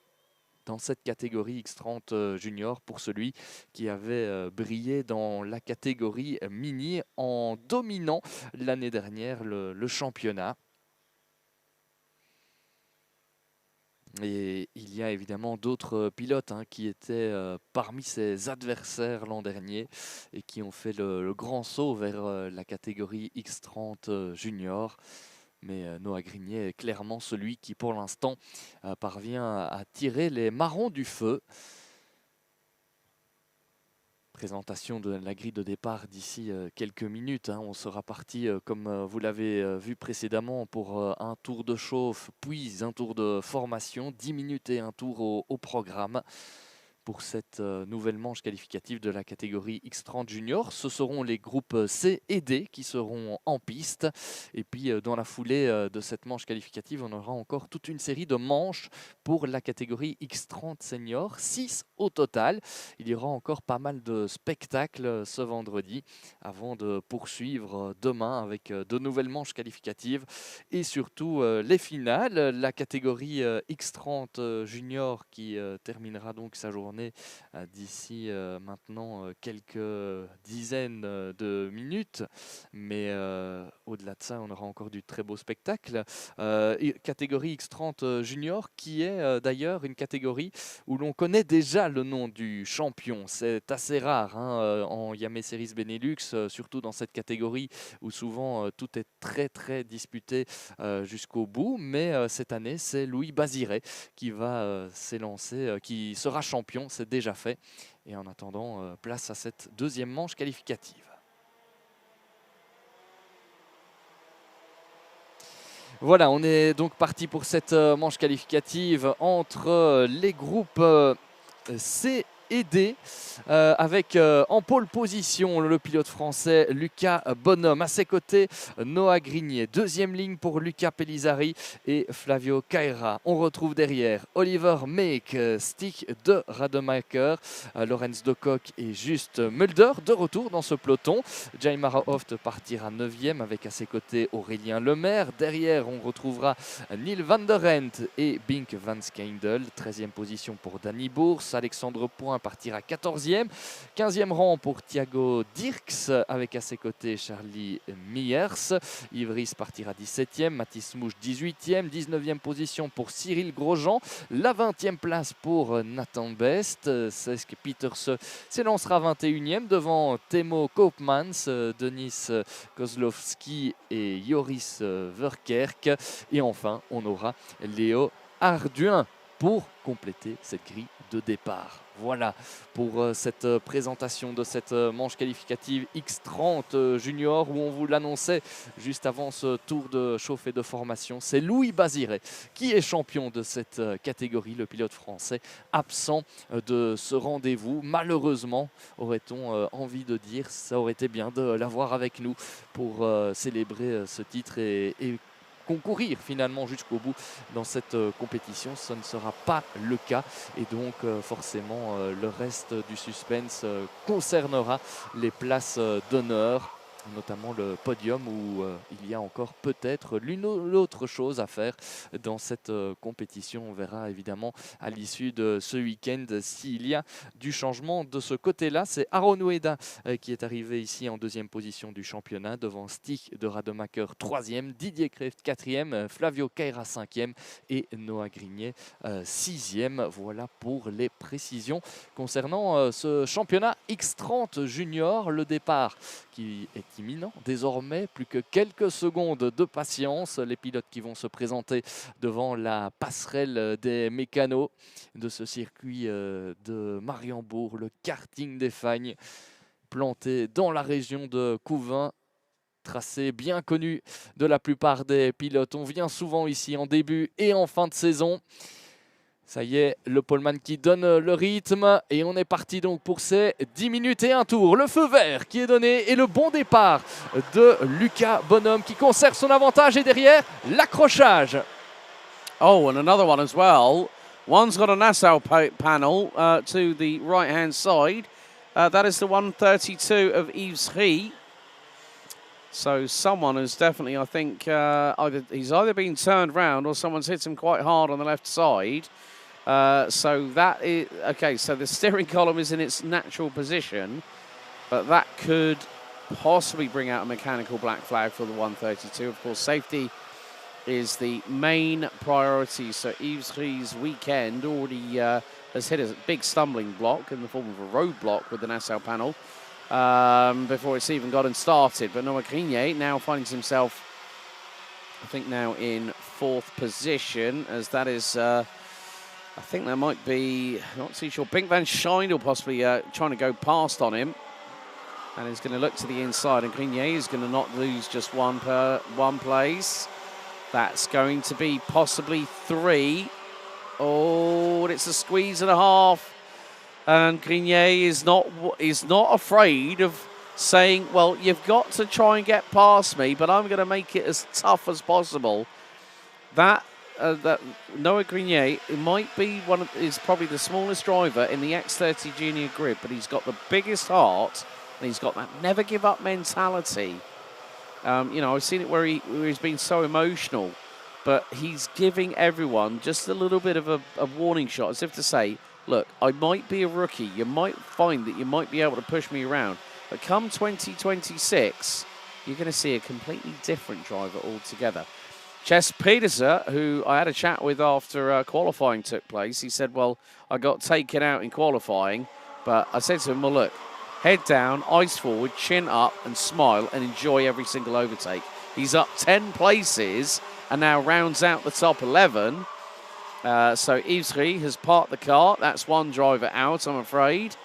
But still, Lucas Bonhomme, the number 30, is leading the way. That is from Dream Racing, another one that we have got from the Dream Racing crew, including Theo Polican, who we saw in the last heat, showcasing some good prowess. Stig de Rademaker, Lucas Bellizzari having a good run in the 102. And that driver with Euro Karting as well. So, I'm just waiting to see what Noah Grenier might do when he's got the person who is the outgoing champion from this series. So, obviously, Louis Béziret, the new champion. Jules Mulder, the 161, a former... Well, he's now returned to old colours, as we see a little bit of a 2 and 8 battle here. Oh, and now that was very, very close indeed. That was, I think, was that Lucas Pellizzari versus Stig de Rademaker? Yes, it was.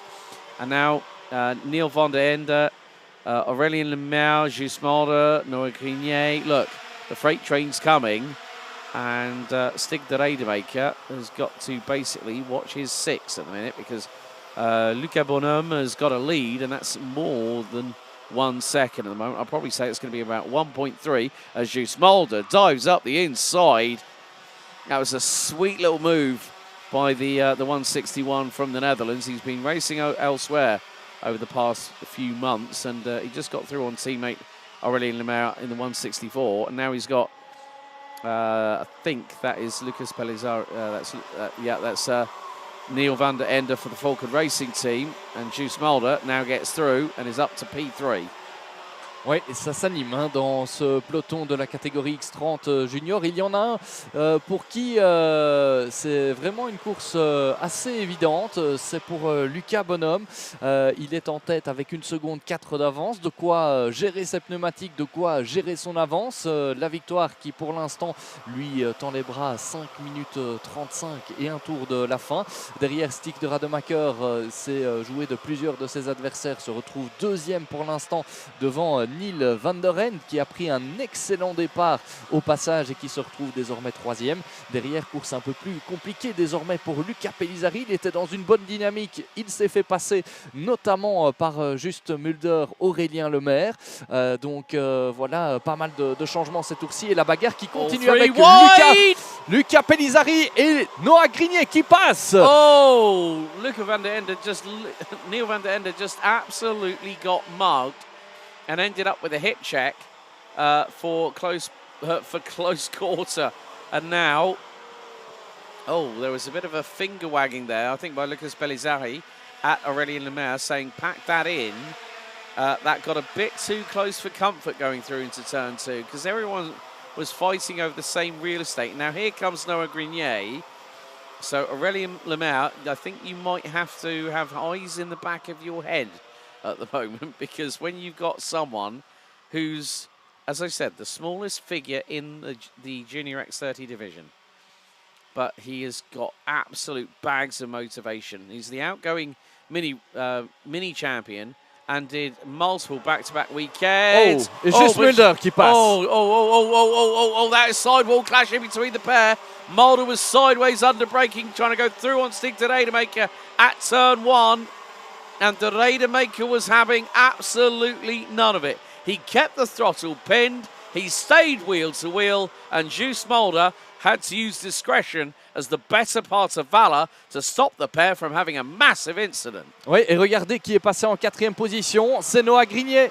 Noah Grignet repassé à la 4e place. Ah, il avait connu un début de manche assez compliqué, le meilleur rookie du classement, mais il est bien revenu dans le coup là, en reprenant la 4e position. Il est devant Luca Pellizzari qui est poursuivi là par plusieurs de ses concurrents, et on l'a vu, très grosse bagarre entre Stig de Rademaker et Just Mulder. C'était très serré au premier et deuxième virage. Ce n'est peut-être pas terminé entre ces deux-là. Il reste encore un peu de temps à Just Mulder pour revenir. Lui qui s'était imposé dans cette Iame Series Benelux l'an dernier, Just Mulder. Il est de retour ici à Mariembourg pour une épreuve unique qu'il aura disputée cette saison. Et il n'est pas venu pour faire de la figuration, vous l'aurez bien compris. Mais Stig de Rademaker, pour le coup, ne s'est pas laissé faire. Regardez derrière, toujours très grosse bagarre avec Noah Grignet en 4e position, suivi de Danny Bourg, il me semble, qui est en 5e position devant Luca Pellizzari. Yeah, so it is now all or nothing for these drivers. This is the last heat of the day. They will be back in action tomorrow morning, and Temel Koopmans is trying to get through, and he did. Great move by Temel Koopmans to get through on WJS Racing's Danny Burs. And now Just Mulder is again having a second bite of the cherry when it comes to Stig de Rademaker. That's the battle for P2. De Rademaker goes to the inside line. Mulder switches it to the high side, sweeps through, and is right on the back of the 116 from Fusion Motorsport Benelux. But Luca Bonhomme currently leading the way. Grignier's got some distance between himself and up the inside, or Danny Burs and Temel Koopmans are playing karting musical chairs at the moment. And Koopmans for the TD Kart Racing team, run by Thierry Del Rey, gets through on the man from WJS Racing. Lucas Pellizzari battling away. Ches Pedersen, 13 places gained from 21st on the grid. And now the youngster from the Netherlands for the Simon Hout Racing team entry is gunning for those top tier places. Hasn't been a great season for the number 38, but he has shown good pace around here at Mariembourg, and he's closing on in. Once again, the same thing happens between de Rademaker and Mulder. These two were battling through last year, and Mulder looks to the inside of turn 3. De Rademaker does not let the door fully open on him, but it's half closed as well at the same time. Temel Koopmans now starting to chase down Noah Grignet. As once again Mulder looking for that move up the inside, around the outside thereof. Stig de Rademaker doing what he can to just try and keep the 161 from Victory Lane Karting at bay as they go through the final right-hander. It's going to be 2 more tours left to run. And Charlie Myers has got through on Tess Pedersen. Here comes Mulder to the outside. He tries it again. Can he get the over-under? Through in towards turn 2. He looks for the move. De Rademaker anticipates it and blocks the door very quickly. Through 3. Mulder again goes wide to carry the momentum through the corner. But at this point, well, de Rademaker has his number. Down into Chemin de Fer for the penultimate time. Luca Bonhomme for Dream Racing leads the way. Noah Grignet is being caught by Temel Koopmans. Lucas Pellizzari has got Ches Pedersen and Charlie Myers from Simon Hout Racing Team and Optimum Performance right with him. So the Luxembourger with Euro Karting, but it's going to be 1 lap to go Luca Bonhomme continues to lead the way, has just under 1.4 kilometres to negotiate. Last lap underway. Mulder versus De Rademaker. Too many rounds to count between these two. But Mulder again tries to look for that window of opportunity. Stig De Rademaker will not make it easy for him. Through into turn 3 once again. De Rademaker using the same tactic. And now Pellizzari gets a little bit of a possible touch from Ches Pedersen, who's got up the inside Charlie Myers from Optima Performance. I think just got through on him at turn 4. Through into Escargot for the final time. Go the drivers. And Stig De Rademaker is making the back bumper of the 1-1-6 Fusion Motorsport Benelux kart as wide as humanly possible. But out of the final right-hander up the hill, it's the checkered flag, and it's going to be Luca Bonhomme who's going to win, the youngster from France. And it's going to be a photo finish. Oh, De Rademaker by next to nothing ahead of Just Mulder. Well, that was very, very close at the end of that race for second and third. So Luca Bonhomme takes the victory in that one ahead of Stig De Rademaker. Just Mulder rounds out your top 3. Noah Grenier, what a show from the youngster from Euro Karting. Despite starting on the outside of the front row, finishes in 4th place ahead of Tomo Koopmans for TD Kart Racing. Up from 22nd on the grid to finish 5th ahead of Danny Boers, with Ches Pedersen from the Netherlands for Simon Hout Racing Team. Moving up the order 14 places from 21st on the grid to 7th. Lucas Pellizzari, Charlie Myers, and VDK Racing's Flavio Caja round out your top 10. Neil van der Ende was in the firing line earlier on. Ends up 11th ahead of Lorenz de Kock and Matty Smoosh. Oliver Meek and Aurelien Lemaire round out your top 15 with Jamaro Hoft, Joris Verkerk, Leo Hardouin, Thiago Dirks, Bink van Scheindel, Dennis Kozlowski, Nathan Best, Alexandre Poix, and Cyril Grosjean being the last of the classified runners. And unfortunately, Yves Rie out with a very, very damaged front end, including the Nassau panel to the right after the opening lap. But it's victory for France's Luca Bonhomme in the second X30 Junior Heat C versus D.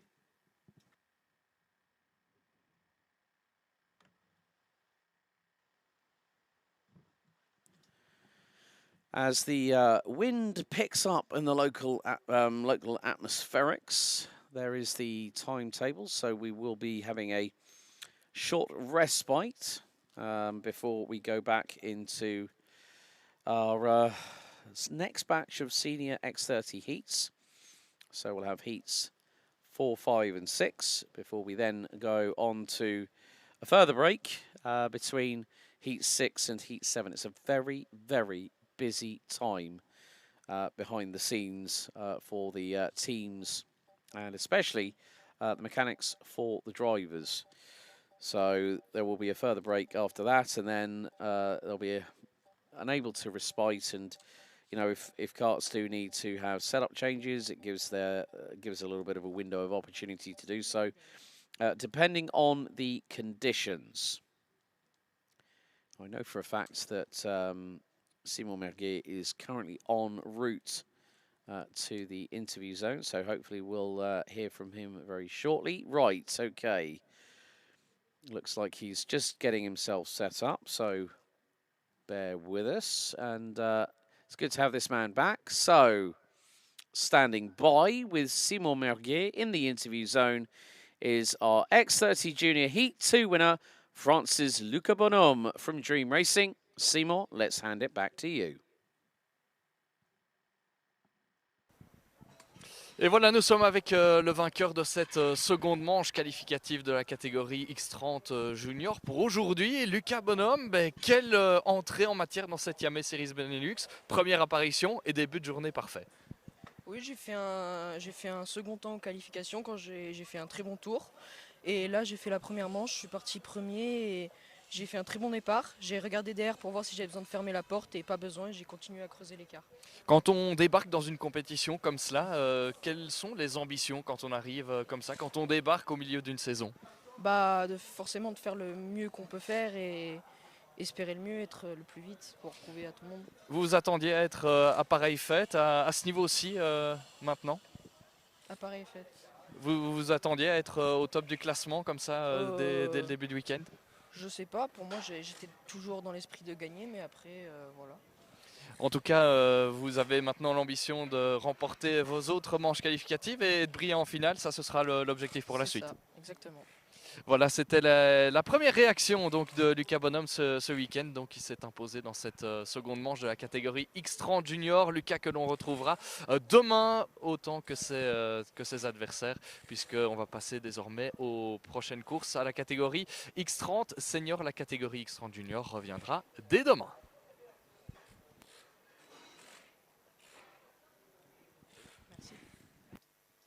Thank you very much, Simon. Speaking to Luca Bonhomme from Dream Racing, our winner in Heat 2, C versus D for X30 Junior. For the rest of the afternoon, we'll be concentrating our efforts on the final 6 out of 9 heats today before we conclude day 1 of the season finale here on the Iame Series Benelux YouTube channel and, of course, on iame-motorsport.com. Don't touch that dial. Join myself and Simon Mirguet in just a few moments' time when we'll be back ready to bring X30 Senior at full throttle racing onto the circuit here in Mariembourg.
Welcome back, ladies and gentlemen, to continuing coverage of day one of the final round of the 2025 Iame Series Benelux season. Live on the Iame Series Benelux YouTube channel and, of course, Iame-motorsport.com. You're in the company of Alex Goldschmidt and Simon Mirguet. We will be with you all the way through until Sunday late afternoon here at the Karting de Fagnes International Raceway, based in Mariembourg in the Corval region of Belgium, just a short drive from the Franco-Belgian border. So far, we have already had 5 qualifying heats completed, 3 senior, 2 junior. And now for the rest of the day, for your entertainment, for those watching at home that aren't able to join us here at the circuit, we have another 6 X30 Senior races to conclude the day. We'll have a further 3 races, then there will be a little bit more of a breather. We'll have a break of around 40 minutes, and then we'll have the final 3 races to take us to around about 10 past 6 local time here in Belgium, which is Central European summertime. But there is still a breeze in the air, and there are more X30 senior drivers due to go out on the grid very, very shortly. Et donc de retour pour suivre les différentes manches de la catégorie X30 Senior. Pour la catégorie X30 Junior, eh bien c'est terminé pour aujourd'hui. En tout cas, on va passer maintenant à la catégorie X30 Senior qui a déjà vécu quelques manches qualificatives tout à l'heure. Et on a eu différents vainqueurs dans cette classe. Ils s'appellent Sam van der Heyden, Thibaut Ramakers et Enki Kalteren. Qui ajoutera son nom au palmarès des manches qualificatives sur ce week-end? Eh bien, réponse dans quelques minutes.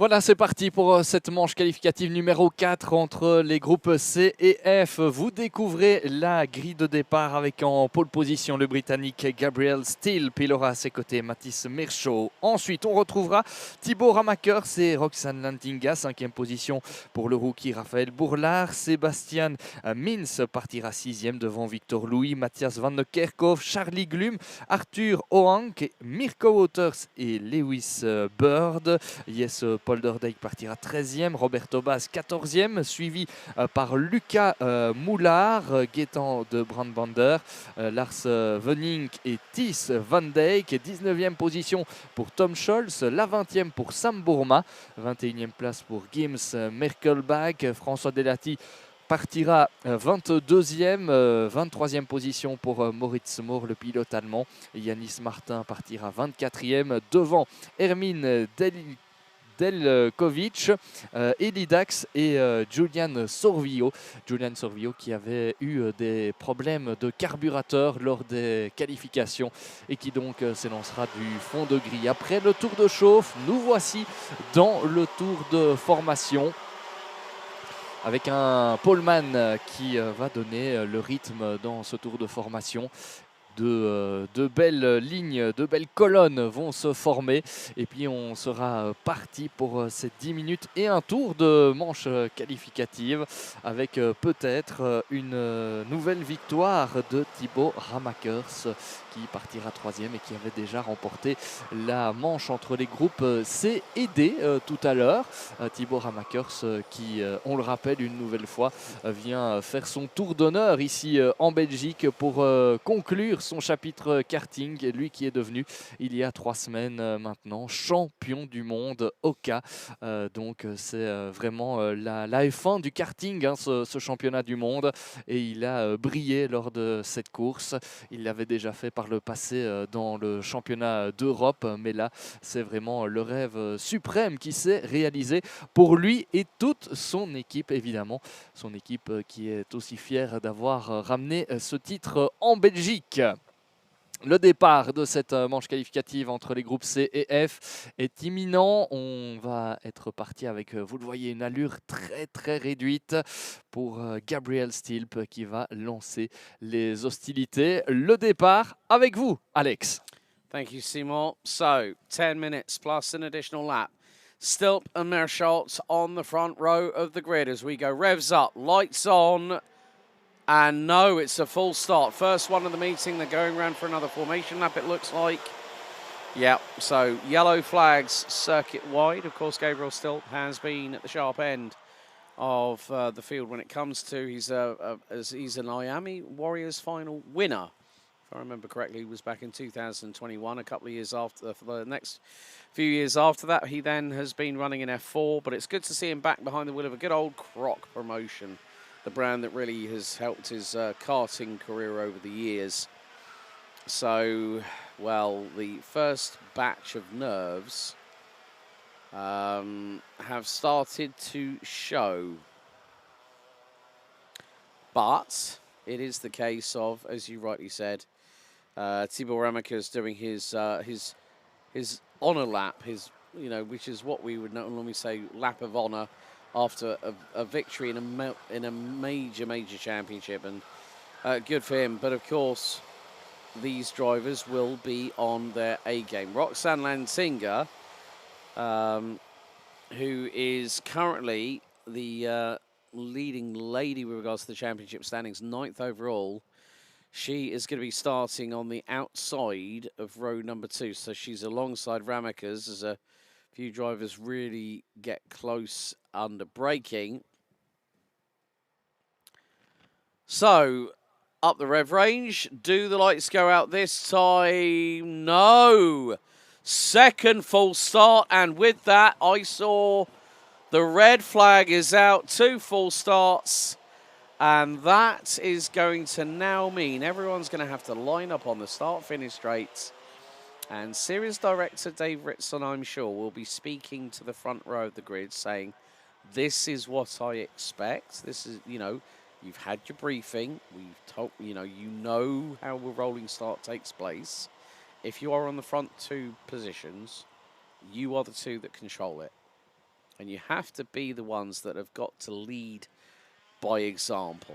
And what I mean by that is you have got to be wheel to wheel going into the tram lines. You cannot be any other way.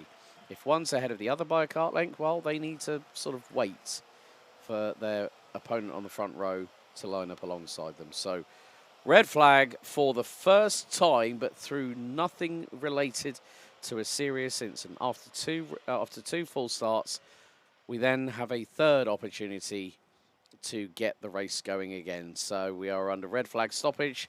No incidents. It is just the fact that we had 2 full starts in a row and the red flag was called for instantly.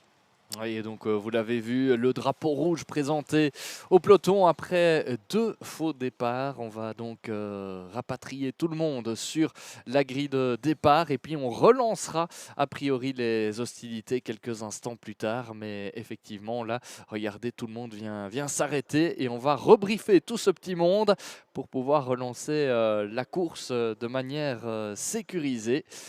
Et voilà, Gabriel Stilp qui vient se placer là avec à ses côtés Mathis Merchaud. Gabriel Stilp qui vient ici faire une pige dans ce championnat. Lui qui n'a a priori pas disputé la moindre épreuve dans cette Iame Series Benelux depuis le début de saison. Confirmation donc, il est là pour simplement disputer une course supplémentaire sur sa saison à lui face aux habitués du championnat. À commencer par Mathis Merchaud qui est donc en première ligne également. Alex vous le disait en anglais il y a quelques instants, le départ doit être géré par les 2 pilotes qui sont en première ligne. C'est à eux de contrôler le départ et si ce n'est pas bien fait, eh bien on va arrêter tout le monde. Alors il y a peut-être un autre souci. On sait que parfois on a des soucis avec les feux Yes. et donc forcément si jamais il y a ce genre de problème, eh bien on est contraint d'arrêter tout pour relancer la machine et pour que tout soit en ordre pour un départ correct.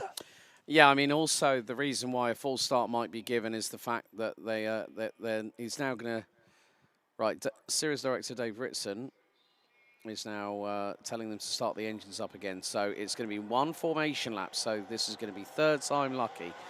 Now the reasoning behind it will either be, there's one that one can't get it started and might have to be bumped forward. That is...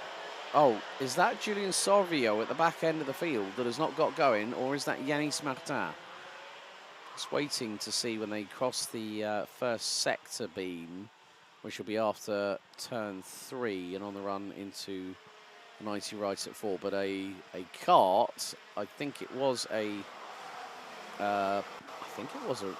dream racing vehicle. Let's just have a look. So Racing Team Club Balno, Julian Sorvio, so Yanis Martin is... Yanis Martin, I think it's the Moroccan that has tried to get off the grid and was being pushed, I think, from behind courtesy of Ellie Dax. So whether that kart has... right, if that kart has gotten going again, then Yanis Martin from Morocco has to move very, very quickly into his position. But it is going to be the case that Gabriel Stilp and Matthias Marchal will this time try and get us into a rolling start. Thibaut Ramekers, Roxanne Lantinga, Rafael Boulard, Sebastian Mins, Victor Louis, Matthias van der Kerkhoff, Charlie Gloom and VDK Racing's Arthur Huang. Now this looks a little bit more of a tighter formation. Into the tram lines we go. Revs rise for the third time. Lights are out. We're underway in a skirmish. And one gets exited a little bit stage left. Someone's dropped a huge amount of positions as the field runs down into turn 2. 3 wide. 1 goes wide. That was a Victory Lane kart. Rejoins onto the circuit. It's nearly 3 wide going into turn 3. But at the moment, oh, it's going to be 4. Oh, that's way too close. Nearly 3 wide into turn 4. Everyone's squabbling for position, and it is going to be the fact, I think, that Gabriel Stilp has got the lead. Second is Ramekers, Boulard now third. Fourth, I think, is more than likely going to be Victor Louis, possibly, because it has all changed. And at the front of the field, well, Gabriel Stilp has got the whole shot he needed and has a good 4 to 6 kart length lead.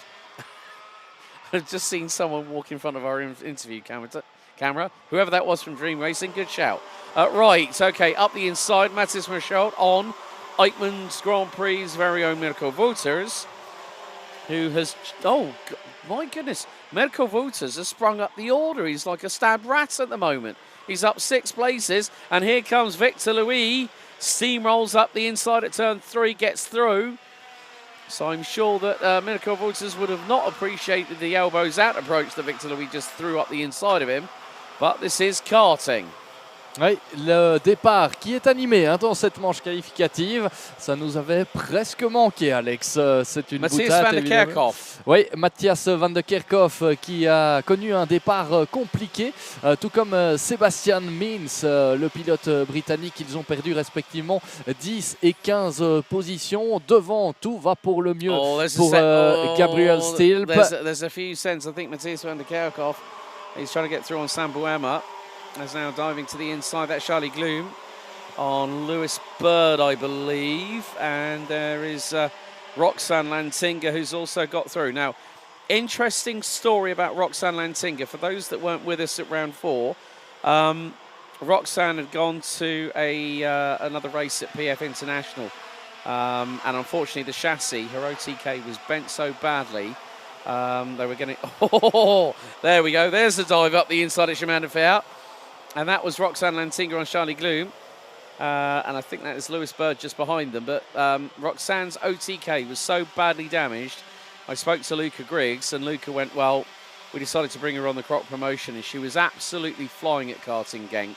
So they were going to go and make the switch to Croc promotion in 2026, but had to do it earlier. Meantime, Gabriel Stilp is leading by nearly 9/10 of a second. Ahead of Thibaut Ramekers, Rafael Boulard, Matthias Marchal, Victor Louis, Mirko Wouters, Roxanne Lantinga, Charlie Gloom, Lewis Bird, and Luca Moulin rounds out your top 10. So, but Matthias van der Kerkhoff is on the comeback trail, but he was the one that went wide at turn 2. Le pilote le plus rapide pour l'instant en piste, Victor Louis, actuellement 5e, remonté de 2 positions par rapport à sa position de départ initiale. 55-233 pour le pilote belge Victor Louis, qui a réalisé de belles choses cette année, notamment en terminant 4e ici lors de la première finale de la saison. Et derrière, vous le voyez, la bagarre est toujours en cours. Victor Louis, que l'on voit d'ailleurs à l'image avec le groupe de poursuivants, où l'on retrouve Tibor Hamakers, Raphaël Bourlard et Mathis Merchaud, qui se retrouve désormais derrière Bourlard et qui pourrait passer à l'attaque d'ici quelques instants. Regardez, il est bien revenu sur Bourlard et il va peut-être tenter une attaque, pas ici dans le virage numéro 2. On sait que le virage numéro 3 est un virage où on peut aisément dépasser et voilà, ça passe, il suffisait de le dire. Magnifique manœuvre de dépassement de Mathis Merchaud qui poursuit sa remontée après avoir perdu quelques positions. Yeah, Victor Louis will probably look to try and sneak up the inside, and he's going to do so. Goes sideways. 2 wheels on the curbs by Victor Louis, and up the inside he goes on Raphael Boulard and Chemin de Fer. There's Mirko Wouters looking for his opportunity. He might get the run coming across the start-finish line momentarily, but that was a send as late as you dare by Victor Louis. Dives through on the inside, 2 wheels nearly in the air, and he gets through with 2 wheels still on track limits, and gets through on Raphael Boulard. There was no contact between the pair from what I saw, but Boulard's going to fire it up the inside. Louis is going to try and block this by staying around the outside. Good counter-attack, but Boulard dives to the inside here at turn 2. This could open the door for Mirko Wouters. And Wouters unable to take any advantage of it because straight away, as soon as Victor Louis was passed by Raphael Boulard, he went, right, so I've got to do something about the guy behind me, and blocked him straight away with a clean defensive move. Ouais, très belle bagarre pour la 4e position qui oppose Raphaël Bourlard à Victor Louis. Victor Louis qui était passé sur ce virage du chemin de fer de manière assez spectaculaire avec 2 roues sur le vibreur. Et puis dans la foulée, Raphaël Bourlard est parvenu à lui rendre l'appareil, à repasser devant lui. Et c'était très bien fait aussi de sa part. Tout profit évidemment pour les hommes de tête avec Gabriel Stilp qui continue de faire la course en tête, mais qui voit revenir petit à petit, j'ai l'impression, Tibor Hamakers, mais surtout Mathis Merchaud qui vient de signer le tour le plus rapide. 54-864 pour le pilote belge, décidément en forme en cette fin de saison. Lui qui avait terminé 2e de la finale du côté de Genk. Il confirme donc sa bonne forme ici sur le tracé de Mariembourg. Et regardez la bagarre toujours dans le groupe de poursuivants avec Bourlard qui emmène ce groupe de chasse. Oh, no, the dive to the inside. That was on Mirko Wouters, and that was the 350. Roxanne Lantinga. She retakes 6th position before they head into Escargot. But yeah, Mathis Merchaud really has been re-energized. He had a really, really good season last year, of course, from RSD Karting. Last year, the man who was challenging Sam Balotto for the title, who we mentioned earlier on, Alessandro Todisca. Both of them have decided to move on. Sam now coaching these days. Alessandro still proud of his Italian heritage, of course. It was quite funny when I saw him earlier on this year, and I said, where's this beard sprung from? It was like he'd gone for an audition for the sequel to Tom Hanks's Castaway with that one, but he seems very happy now running in GT4, as we've got Victor Louis through on Raphael Boulard, and Victor Louis has become sort of the... Well, Raphael Boulard, that's how you get muscled out of the way by 2 other drivers. So Roxanne Lantinga dived up the inside. Wouters got through. Wouters then got through on Lantinga within the next complex through that little piff-paff chicane heading into Escargot. So Raphael Boulard is on a little bit of a losing streak when it comes to losing positions at the moment. And will very shortly have Mirko Wouters not too far behind either. The top 3 covered by just over 4 and a bit tenths. Gabriel Stilp leads. Tibor Hamakers in P2. Mathis Merchaud rounding out your top 3, covered by 0.4 of a second. Oui, et on le voit, hein, Tibor Ramakers qui est revenu dans l'échappement de Mathis Merchaud, Tibor Ramakers, de Gabriel Steele, pardon, avec Mathis Merchaud qui est en embuscade à la 3e position. Tibor Ramakers qui a signé le meilleur tour en course, 54-820, et il va peut-être pouvoir l'attaquer d'ici quelques instants. Juste avant, on avait vu Raphaël Bourlard quelque peu bousculé par certains de ses adversaires, en l'occurrence Mirko Wouters et Roxane Lantinga. Voilà pour être précis et complet. Tibor Ramakers à l'attaque désormais. Est-ce qu'il va pouvoir passer Gabriel Steele qui défend déjà sa position à 1 minute 30 et un tour de la fin de cette manche qualificative. Ça ne va pas être évident de résister à Tibor Ramakers. Attention à ne pas faire non plus trop le bouchon là dans le chef de Gabriel Steele, même si l'avance par rapport à Victor Louis est assez conséquente. Mais attention aussi à ne pas trop défendre sa position et d'avoir un Tibor Ramakers ou un Mathis Merchaud qui perdrait patience et qui viendrait tenter une attaque. On le sait, l'accrochage est à éviter absolument dans ces manches qualificatives. Après, on peut compter sur l'expérience de haut niveau de Tibor Ramakers pour ne pas tenter le diable. Ça, c'est une certitude. Regardez cette ligne droite avec l'aspiration pour Tibor Ramakers. Peut-être une nouvelle opportunité de dépasser Gabriel Steele qui ferme à nouveau la porte.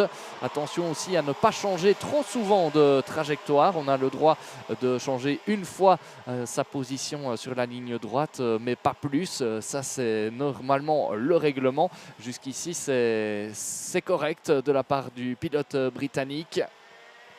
Et donc on a deux invités de marque qui sont pour l'instant devant les habitués du championnat.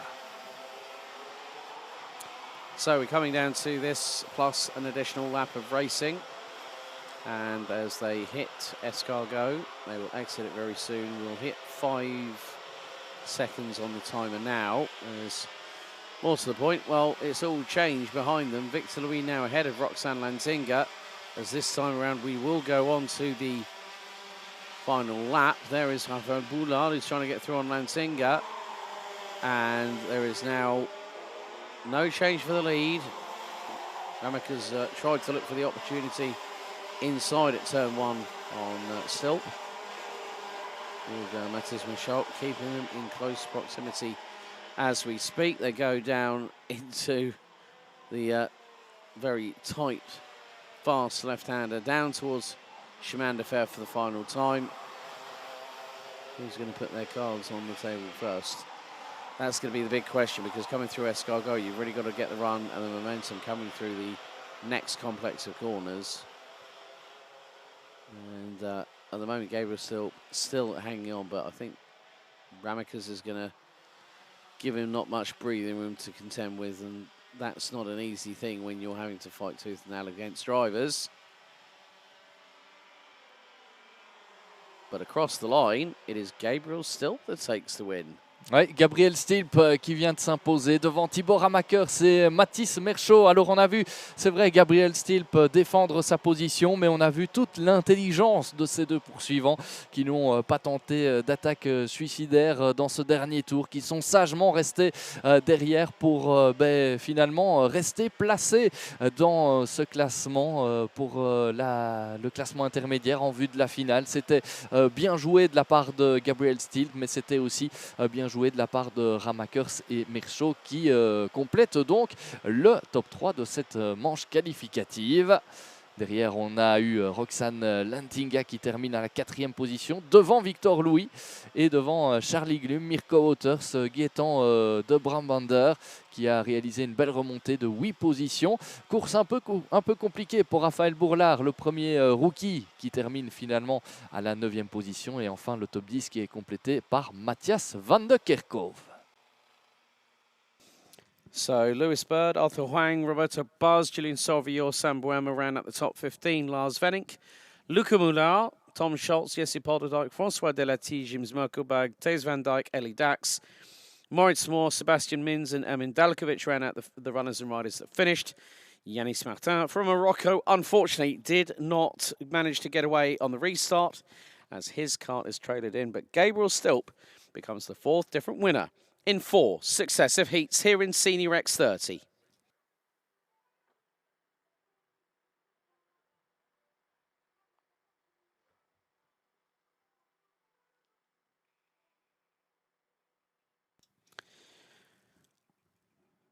Well, the recovery is currently underway, which means we have a slight delay to proceedings. Not that much of a delay as the trailer. Of course, we mentioned about Antoine Duval's dad, Francois. Well, the Duval family have a Toyota and a Kia dealership, if I remember correctly, in the locality. So hence why they do provide the Toyota recovery vehicle for us. A big thank you to them for their help as always. And more to the point, a big thank you to everyone watching on Iame Benelux's YouTube channel. Don't forget, if you are watching on iame-motorsport.com, where can you follow us on social media?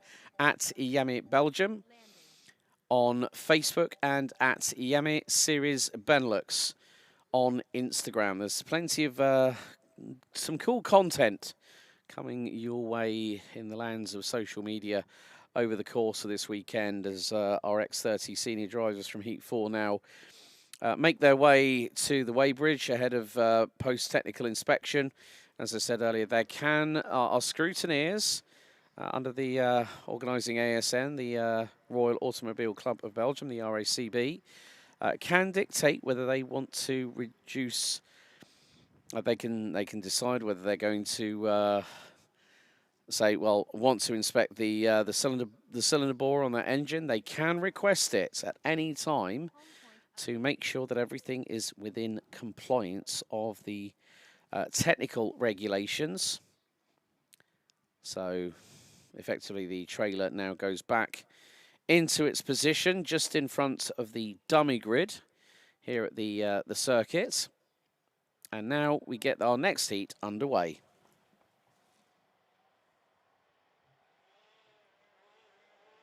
Will it be 5 from 5? Let's go through the grid for Senior X30. Heat 5, Groups B versus D. It's going to be Henki Kouteren, Heat 3 winner. Starting on pole position, Lucas Horsika will be alongside on the front row. Delano Vellens and Devon Hagelin will be on row number 2. Jules Van Hul and Dan Steenman will be on row 3. Next up, it will be Luca Lystra and Anthony Bongartz. Clément Massot and Milan Magzac round out the top 10. Raphael Linders, Tobias Norman, Tyrone Kinau, Maxime Prudent, Alexis Constant, Dylan De Vos, Luca Montebello, Kaz Oldhaus, Fala Jalil and Sebastian Cheretov round out your top 20. Completing the 27-strong grid will be Pepin Steiger, Florent Dirda, Roman Krupianko, Keanu Vellens, Nick de Gois, Mathis Renet, and Clément Outron. Clément Outron in his first heat earlier on, he also had technical issues in qualifying. Also showed a great comeback. Of course, the Frenchman has been very, very quick. But let's see if that trend can continue in this 10-minute plus an additional lap heat. We'll have Heat 6 coming up next, which will be Groups A versus E. And then we'll have another slightly longer break to whet everyone's appetite watching at home for the final 3 qualifying heats of today. And then we will be... It's going to be a long day. It is Championship Saturday tomorrow for both X30 Senior and X30 Junior, despite the latter champion already having been decided 1 round before the end of the season. And with regards to Junior and Senior X30 last year, both titles went down to the last race of the season, and that was the A final. Maybe we're going to have the same thing happen with X30 Senior this year. Le tour de formation qui va toucher à sa fin dans quelques instants avec, vous l'avez entendu, Henki Kouteren qui va s'élancer depuis la pole position. Il avait remporté sa manche qualificative tout à l'heure dans le groupe B. Il avait remporté face aux concurrents du groupe A. Si mes souvenirs sont bons, c'est effectivement ça, on vous le confirme. Et donc Henki Kouteren qui va tenter de remporter une deuxième victoire, ce que n'est pas parvenu à faire Thibaut Ramakers dans la manche précédente. Il sera peut-être le premier à réaliser cet exploit ce week-end. Réponse dans 10 minutes et un tour. Le départ qui est donné, les feux qui s'éteignent. Et le meilleur des départs pris par Heikki Kalteren qui emmène le reste de la meute. C'est parti pour tout le monde. Ça s'est bien passé au premier virage. Attention au virage suivant avec le deuxième qui passe aussi pour tout le monde et le troisième qui est aussi délicat à gérer alors que l'on signale quelques gouttes de pluie visiblement sur ce karting des Fagnes de Mariembourg. Rien de très impressionnant pour l'instant, mais en ce début de course compliqué donc d'avoir une adhérence parfaite avec des pneumatiques qui sont peut-être pas encore à température. Yeah, I did notice a little bit earlier on we did have a small spittle of rain, and now if it starts coming in there are spots of water on the commentary box windows, Seymour, so rain could be inbound.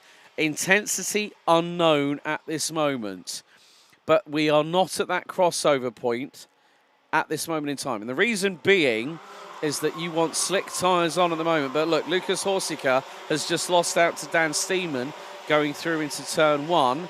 Devon Haglin is there or thereabouts. He's running 4th. But look, Heikki Kalteren has got complete confidence in the OTK chassis underneath him, and he's starting to pull a little bit of an advantage. Look, that's about a 4-kart length lead he's got over Dan Steeman. And now look at the peloton that's now making its way down to Chemin de Fer. Dive to the inside of Haglin. That was Luca Leistra for MCK Racing. The 372 from Belgium gets through for 4th position. And now it's going to be a case of who can, in these trepidous conditions, who can master it the most. Because it's like when we see these conditions, you always refer to Jenson Button in that kind of situation, because he was a mastery of having dry tyres on a mixed bag of conditions where it was slightly spitting, but you also had a very, very dry track. However, who knows what's going to happen in the next 8 minutes plus an additional lap here, Simon. Oui, 7 minutes 51 tours encore au programme avec un Heikki Kalteren qui a pris le meilleur des départs. Mais attention au retour de Dan Steinman. Lui aussi a des ambitions pour cette course. Tout comme Heikki Kalteren, dernier vainqueur en date dans cette Iame Series Benelux. Derrière, Lucas Horsika est toujours bien positionné. Il n'a pas dit son dernier mot. Il a vécu une première manche qualificative assez compliquée, Lucas Horsika. Il a besoin de revenir aux avant-postes dans cette manche s'il veut revendiquer un bon résultat. Pour l'instant, ça se passe bien. Derrière, Luca Leistra est en 4e position devant un certain Clément Massot. Lui aussi, il est dans le coup ce week-end. En tout cas, il avait fait une belle remontée en première manche et là, il confirme sa bonne forme avec encore une remontée de 3 positions. Le changement de leader à présent avec Dan Steinman qui est passé à l'attaque devant son compatriote Heikki Kalteren. Ah, décidément, dans cette catégorie X30 Senior, il y a de l'animation dans chaque manche et Lucas Horsika est aussi passé devant Kalteren, le leader en difficulté dans ces tours. Keep your eyes on Luca Leistra and Clément Massot, the two behind the 304, who dives up the inside. Oh, they're clashing sidewalls. That's not going to end well. And Luca Leistra pounces. Oh, we've got a big incident at the back end of the field.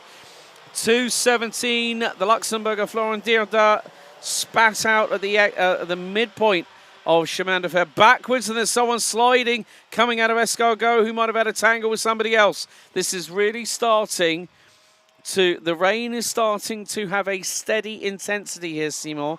So the thing is, oh right, Leistra up the inside of Horsika. Heikki Kalteren is struggling. He's had Clément Massot through on him.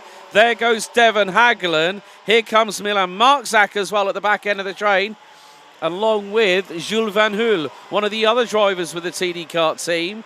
And then you've also got Delano Vellens, Tobias Norman, and Clément Outron has put the fastest lap of the race in. And being on Outron watch, 56.140 for the 288. He's up 13 spots now, runs P14. These conditions could play into the Frenchman's hands, because now Dan Steeman is getting away. But I can tell you this, Luca Leistra, with clear air in front of him, can now start chasing him down with nearly half of the race completed. La réalité d'un tour qui n'est pas celle du suivant avec Dan Steinman qui était en deuxième position. L'attaque de Clément Massot pour passer en troisième position par rapport à Lucas Orsica.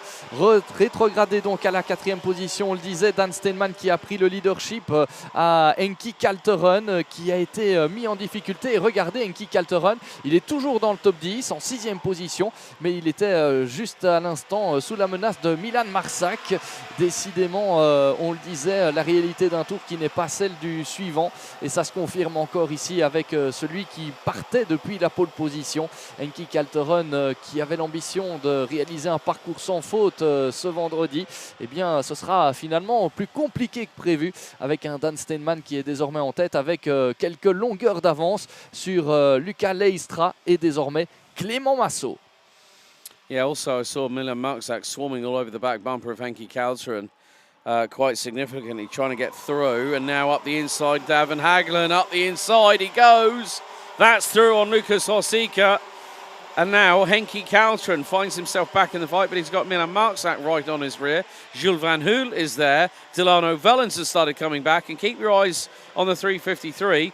Tobias Norman, who's got Clément Outran right on his back bumper. Outran is one place away from getting into the top 10, and this race still has plenty of mileage left on it. There is Outran through at Chemin de Fer. He's right with Tobias Norman from KCR Racing.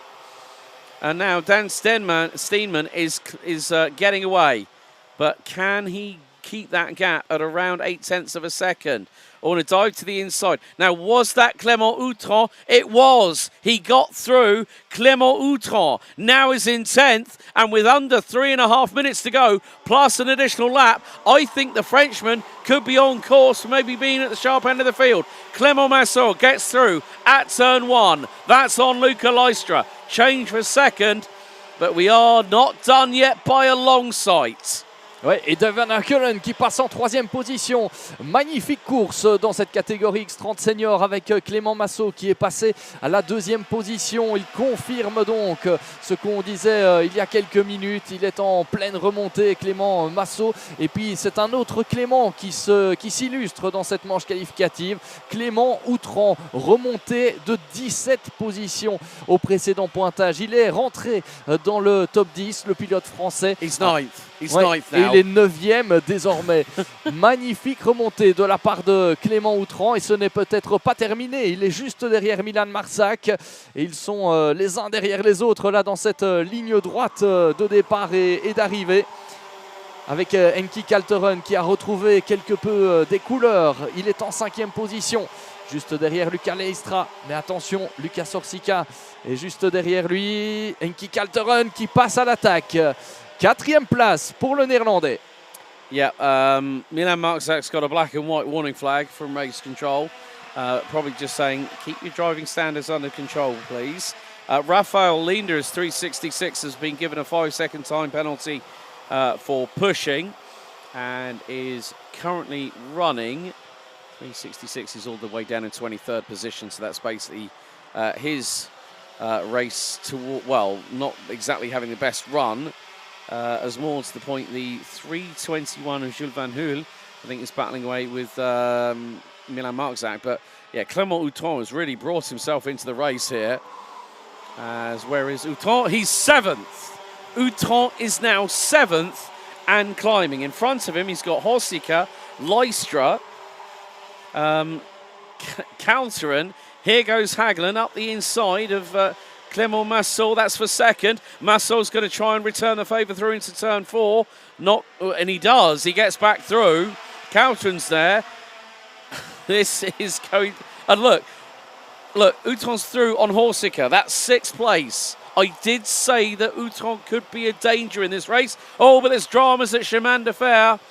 And that is the 280. Maxime Prudent spun backwards, pointing in the other direction. But Dan Steinman has kept a hold of this race. Oh, and there's a little bit of shoving. There was one being forced to the inside of the circuit. I think that might have been Jules Van Hoel versus Milan Markzak. And here goes Henki Kalteren to the inside, nibbles the curves at turn 1. Can't get through on Devon Hagland. Now he tries at turn 2 and gets through. And look who's right behind them. There's Outram. He's there. Oui, Clément Outram, 5e position. On vient de voir Henki Kalteren reprendre la 3e position à Devon Hagelen, désormais sous la pression de Clément Outram. Il est en pleine bourre, le pilote français, en pleine remontée après des qualifications compliquées. Mais là, il se He's done it again! Ouais, et il passe en 4e position. Well, Clément Outram just did a number on Devon Hagelen, and now he's got Henki Kalteren right in front of him. And look, Milan Marczak dives to the inside. And now we've got a real fight on our hands, but Clément Outram has been given free rein in this race. He has been given an opportunity. Now he's going to defend against Devon Hagelen, who switches to the inside, tries to throw the old Nigel Mansell dummy. He gets the job done. But we're on the final lap, and Dan Steeman has a lead of nearly 9/10 of a second. He's been handed it on a silver platter. Le dernier tour, fantastique avec Clément Outram qui s'est fait repasser par Devon Hagelen. Décidément, rien n'est terminé dans cette manche qualificative. Henki Kalteren qui est en 3e position. Ah, ce serait bien de revoir les leaders là pour voir ce qu'il se passe. Clément Massot est toujours devant Henki Kalteren. Clément Outram, lui, toujours à la 5e position a priori. Oui, même si c'est très serré. Oh, peut-être la dernière attaque de Clément Outram. Il reste un virage. Est-ce qu'il va pouvoir recroiser la trajectoire? Il va tenter de le faire, Clément Outram. Et Devon Hagelen, ils sont roue contre roue. Qui va passer en premier? Clément Outram ou Devon Hagelen? Eh bien, c'est le Néerlandais qui termine 4e. Oh, la bagarre pour cette 4e position qui a limite effacé la bagarre pour les premières positions. Mais en tout cas, on peut vous dire que c'est Dan Steenman qui s'impose dans cette manche qualificative devant l'excellent Clément Massot, soulignons-le. Henki Kalteren, il a été en difficulté. Il sauve le top 3 et puis derrière cette bagarre pour la 4e place, voilà le classement avec Devon Hagelen qui est allé chercher cette 4e position. Ah, c'était de justesse face à Clément Outram. Il a recroisé la trajectoire et ça s'est joué pour très très peu. Luca Leistra termine 6e devant Lucas Orsica, Milan Marczak, Tobias Norman et Jules Vanul. Voilà pour le top 10 de cette manche qualificative. 5 out of 5 so far. Dan Steeman wins Heat 5 here in X30 Senior. Head of Clément Massot, Henki Kalteren, Devon Hagelen, and one of the best drives I've seen in mixed conditions. Bien fait, Clément Outram, from 27th to 5th at the line. Leistra, Horsika, Marczak, Norman and Van Hool round out your top 10 with Bongarts. Constant, De Vos, Jalil, Wellens, Kiano Wellens, Tihon Kinar, Dilano Wellens, Sebastian Chedesov, Kaz Ordhaus, Luca Montebello running out the top 20. Mathis Renet, Nick de Gois, then Rafael Linders, Roman Krupianko, Pepin Steiger, Maxime Prudhomme, rounding out the 26 finishers. And unfortunately, after drama at lap 4, Florent Dierdaut retired. But 5 from 5 so far. Can the trend continue?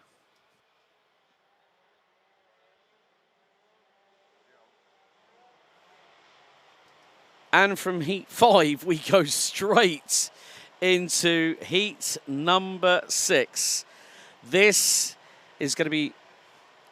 So let's take you through the starting grid. We're just waiting for that to come up very, very shortly. So here's your starting order for the 10-minute plus an additional lap. Heat number 6, A versus E. It's going to be Yanni Bouillet and championship contender Sam van der Heyden on the front row of the grid. Ava Dorrestein and Romain Saleh on row 2. Kevin Bakker and Marcus Klum on row 3. Kevin Lansinger, the championship leader on the inside of row 4, has Oscar Couture alongside for close company. CJ Bennett and Belgium's Senna Meunier ran out the top 10 ahead of Wouter Bergenot and Rosanne Den Driver on row 6. Otto Peikkinen, Sam Galuk, row 7. Alexandre Mercier, Casper Norman, row 8. Esteban Walgrave and James Harris, row 9. Row 10 completing the top 20. Tibor Virus and Portugal's Matt Simon. Running at the 27 strong will be Jens Berzat, Lorenzo Notorigo, Zachary Gernan, Angelo Milli, Aaron Sarignac and Dennis Bullman. Well, as much as we were hoping for a little breather, we didn't get it because they went, right, Heat 6, you're up. Green flag waved and off they went. So, onto the formation lap. I have to say, Clément Outron's run in that last heat was super, super impressive. What he did was exactly what was needed. Head down, eyes focused on the task ahead, which was pass as many drivers as possible. If the heat had 2 more minutes in it, I think he would have won that. Oui. Seriously. Oui, on était en train d'analyser cette remontée de Clément Outron dans la manche précédente et c'est vrai qu'avec quelques minutes de plus, il aurait pu revenir sur le groupe de tête et pourquoi pas s'imposer. Malheureusement pour lui, ça ne dure que 10 minutes et un tour, mais on soulignera quand même la fabuleuse remontée qu'il a signée. Et puis on est parti dans la foulée avec cette 6e manche qualificative de la catégorie X30 Senior, le groupe A face au groupe E, cette fois-ci avec Yanis Bouillet qui va s'élancer depuis la première position avec à ses côtés Sam van der Heyden. Okay, so the red lights are on the gantry, ready to be extinguished. So, into the tram lines we go. Revs will start to rise, and we have gone green. Slippery surface flags are still out, by the way. So the start phase is initiated. Drivers are making their way through the opening couple of corners. Yannis Bouillet leads the way.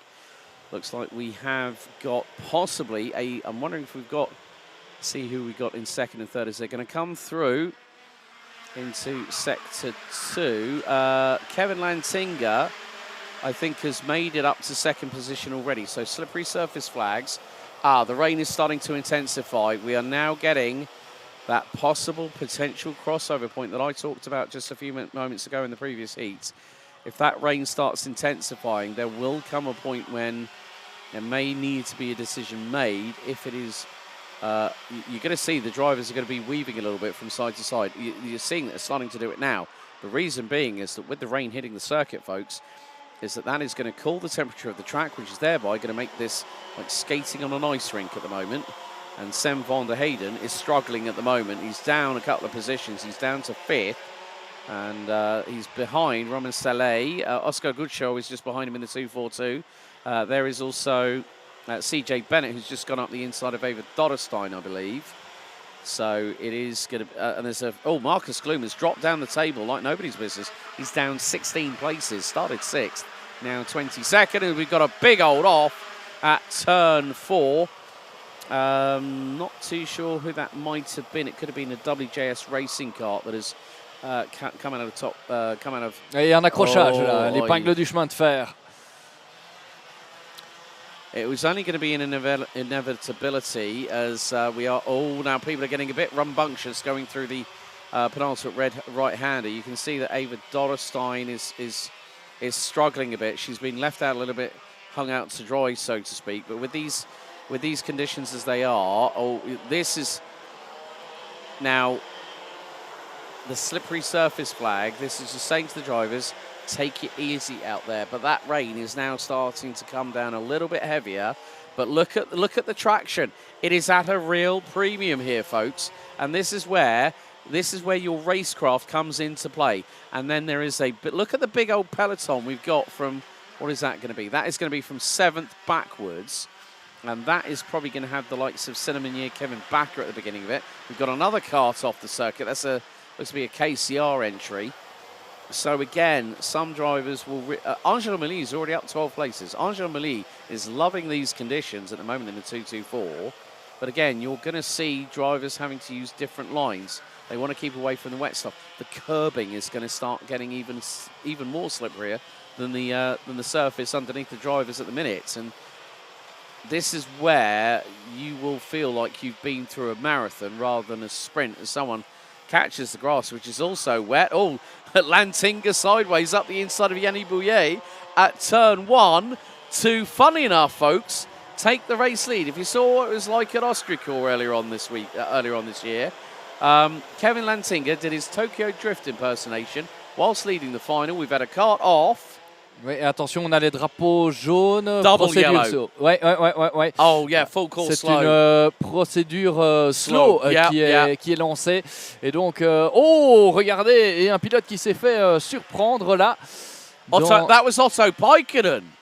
Oui, c'est Otto Paikkonen, le pilote finlandais. Ah, décidément, ce n'est pas son week-end. Hein. Il a eu des qualifications compliquées et visiblement la chance qui ne lui sourit pas non plus dans ces manches qualificatives. Procédure slow avec cette pluie qui est de plus en plus intense sur le karting des Fagnes. Et c'était un exercice assez particulier auquel on assistait avec des pilotes qui étaient en pneus slick sur une piste assez piégeuse. Et regardez, ça glisse encore. À ce moment-ci de la course, je pense que Kevin Lantinga a pris le dessus sur Yanis Bouillet, a confirmé au passage de la ligne. Et effectivement, Kevin Lantinga qui est passé devant celui qui s'est lancé depuis la première position sur la grille de départ. Romain Saleil est en 3e place devant son compatriote, le français Oscar Guccio, et Sam van der Heyden qui est à la 5e position. On assiste là à une sorte de neutralisation de la course, pas de dépassement prévu. Et on va voir ce qu'il va se passer si le drapeau rouge va être présenté parce qu'il pleut de plus en plus, Alex, ici dans la région de Couvin.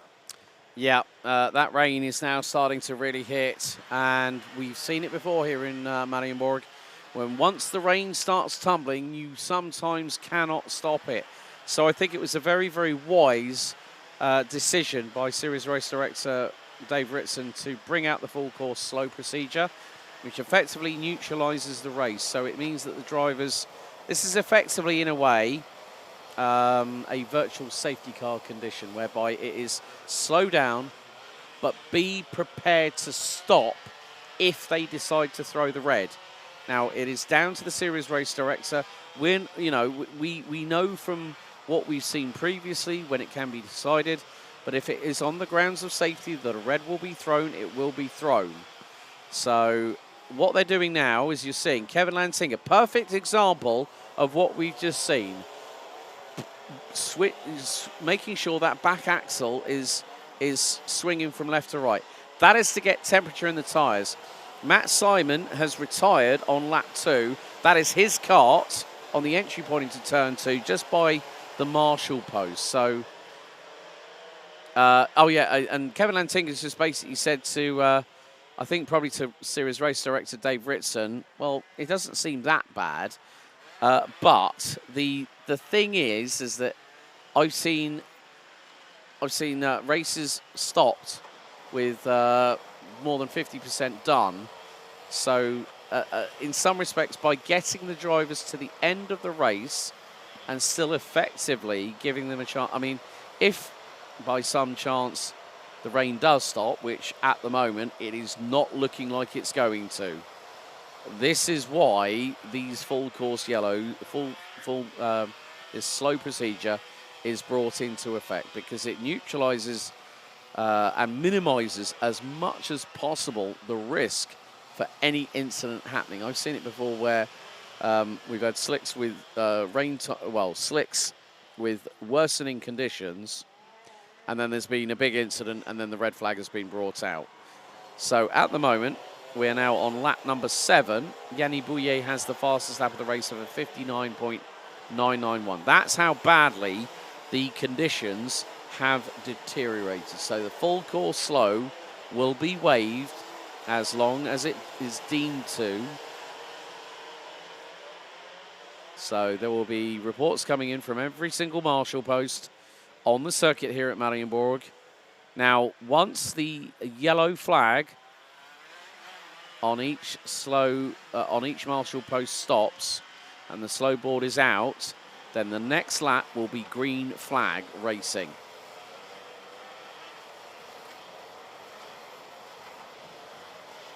So at the moment, here is your running order. Kevin Lantinga started 7th, now leads ahead of Yannis Bouillet. Romain Saleh, Oscar Guccio, Sam van der Heyden, CJ Bennett. Angelo Mali has come from 25th on the grid and now starts in 7th, and now is in 7th. And looks like we are going to be continuing the slow course. We'll just see what is going to happen now. So, yes, we are going to be waving the flags again. So, it is going to be more than likely a full course slow procedure. Senna Meunier, Kevin Bakker, Esteban Walgrave round out the top 10. Senna Pessel, Thibaut Viers, the latter two make up the top 12. They have made up 8 places each.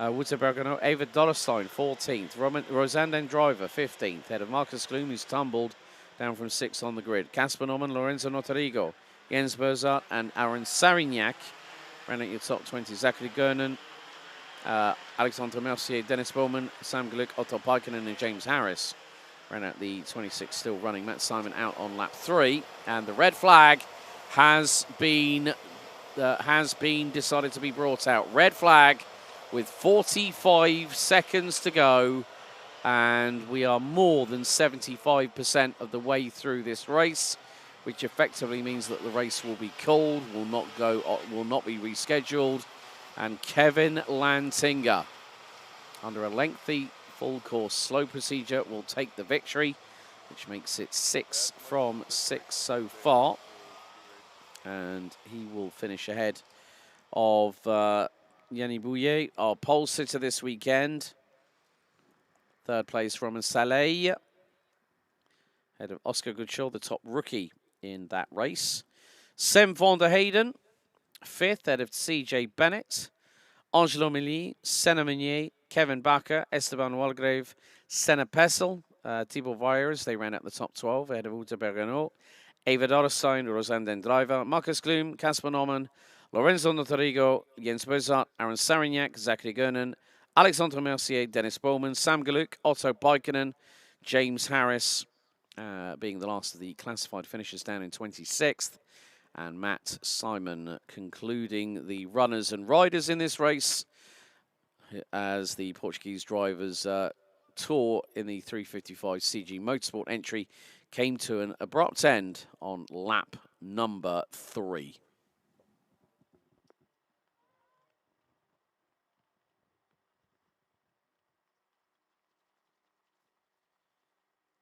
So after that particular adventure into the treacherous and the very much unknown for our drivers, the race was called with 45 seconds via the red flag after an extensive full course slow procedure being called as the weather had worsened and the rain still continues to intensify in some shape or form.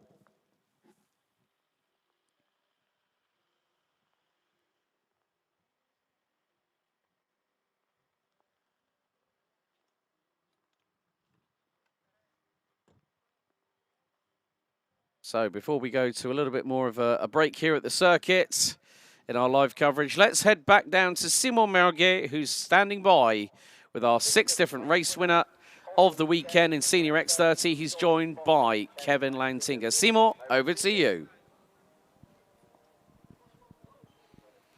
Et voilà, fin de course assez particulière ici dans cette manche qualificative. La pluie qui s'est invitée un peu surprise dans cette manche qualificative. Malgré tout, la victoire pour Kevin Lantinga. Kevin, the winner of this heat, particular heat with the weather conditions. Yeah, I mean, it was a really tricky heat. Before the heat, it was already raining a little bit, but not enough that it was, a good decision to go on rain tires. So everyone decided to go on slicks. And then after, I think it was 1 lap or during the first lap already, it started to rain really heavily. Yeah, and the conditions were really tricky. First of all, the organization looked if it was good to drive, but in the end, I think they made a perfect decision for ourselves because it's actually dangerous here on such a fast track to drive in the rain. I think a good decision to give a red flag, and I'm really happy that I'm here now because I won the heat. Yeah, it was a chance for you to pass on first position just before the slow procedure. Yeah, I already had it a little bit in my mind. I was like, it's getting tricky and more tricky and more tricky. I was like, I think they will give a slow procedure in this lap. So I was like, the first moment I directly did the overtake, and then, after the corner, I saw the slow procedure was there, and I was actually, a bit lucky about that. But it's good that I have the luck now, and I'm happy that I won this heat. Yeah, last question for you, Kevin. You are the leader of the championship. How do you feel about it? Yeah, I mean, many people ask me already if I'm stressed or anything, but I just see it as a as a regular weekend. I'm here to make fun. I'm here with the Croc promotion team. I mean, the atmosphere in the team is really good. And I'm here to make fun and have a nice weekend. And if I'm champion or not, of course, I'm going to fight as hard as I can. But I think the best thing you can do, just not worry too much about the championship and just do my best. Thank you very much, Kevin. Merci, Kevin, pour ces impressions. On a parlé de cette procédure slow. On a parlé de ce dépassement juste avant cette procédure pour Kevin qui lui a permis de remporter cette manche qualificative. Et puis, on a abordé aussi son sentiment par rapport au championnat, lui qui est arrivé ici en tant que leader du championnat. Alex, c'est à vous.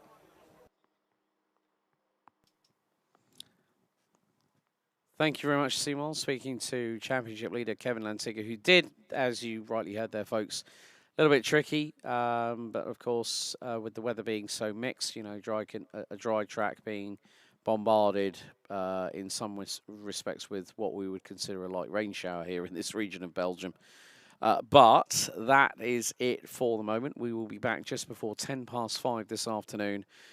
To go into battle for 3 more races. So 1 more heat for each driver to compete in before we call time on today's running here on Friday, October the 3rd, 2025. As the road to the Iame Warrior Finals continues here at the this wonderful circuit at Karting de Fagnes International Raceway here in Mariembourg. So don't touch that dial. We'll see you just before 5:10 this afternoon for the final 3 heats here on day 1 out of 3.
Now I can't hear it, which is a good thing.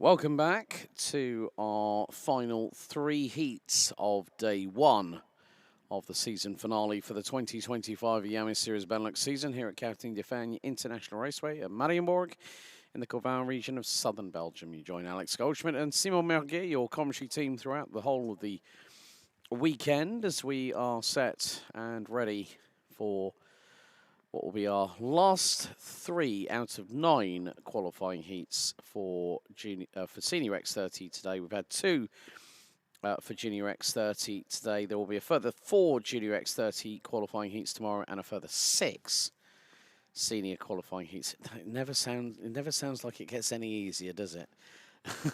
Quite a few qualifying heats in total. So between seniors and juniors, we have a total of 21 qualifying heats. We also have 4 finals tomorrow. And then, of course, tomorrow afternoon, we will find out who will be our, well, we already know who our champion is. I've already been in contact with Mr. Bazire via Instagram direct message. Let's go back trackside.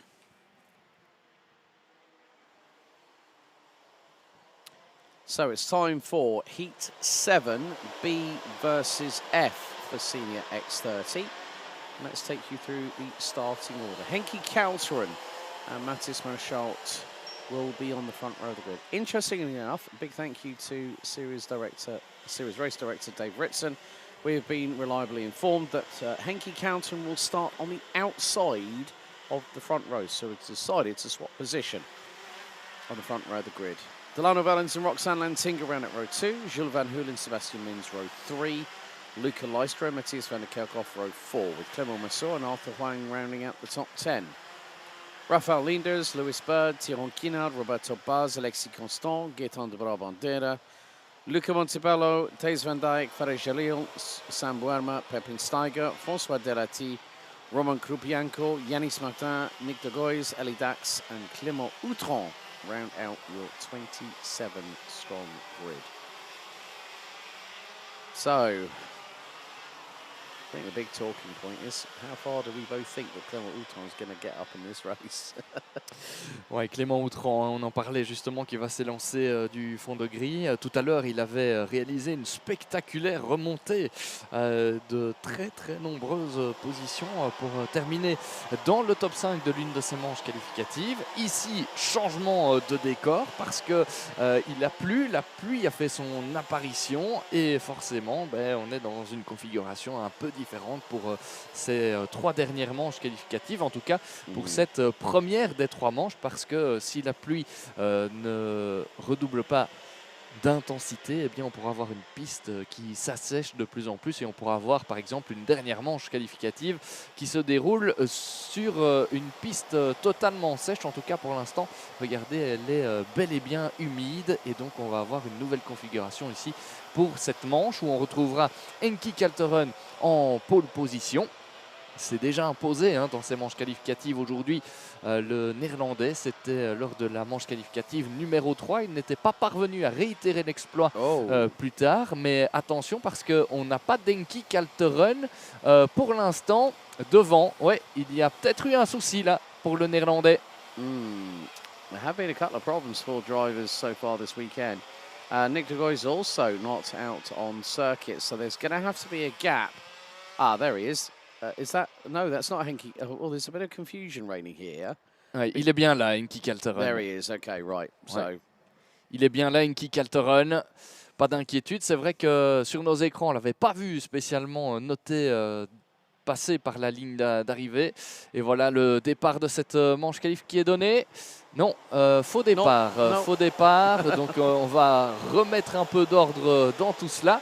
Mais donc Henki Kalteren qui est bel et bien présent sur cette grille de départ. Alors, est-ce qu'il y a eu quand même un petit souci pour le pilote néerlandais? C'est la question qui se pose. En tout cas, on va remettre un peu d'ordre dans tout cela et relancer la machine. Henki Kalteren qui partira depuis la ligne extérieure. C'est le poleman en fait, qui choisit sa ligne au moment du départ. Sur une piste sèche, on privilégie la ligne intérieure et sur une piste humide, on peut parfois préférer la ligne extérieure qui vous donne en fait une possibilité de trajectoire qui correspond mieux à une trajectoire à prendre sur une piste humide.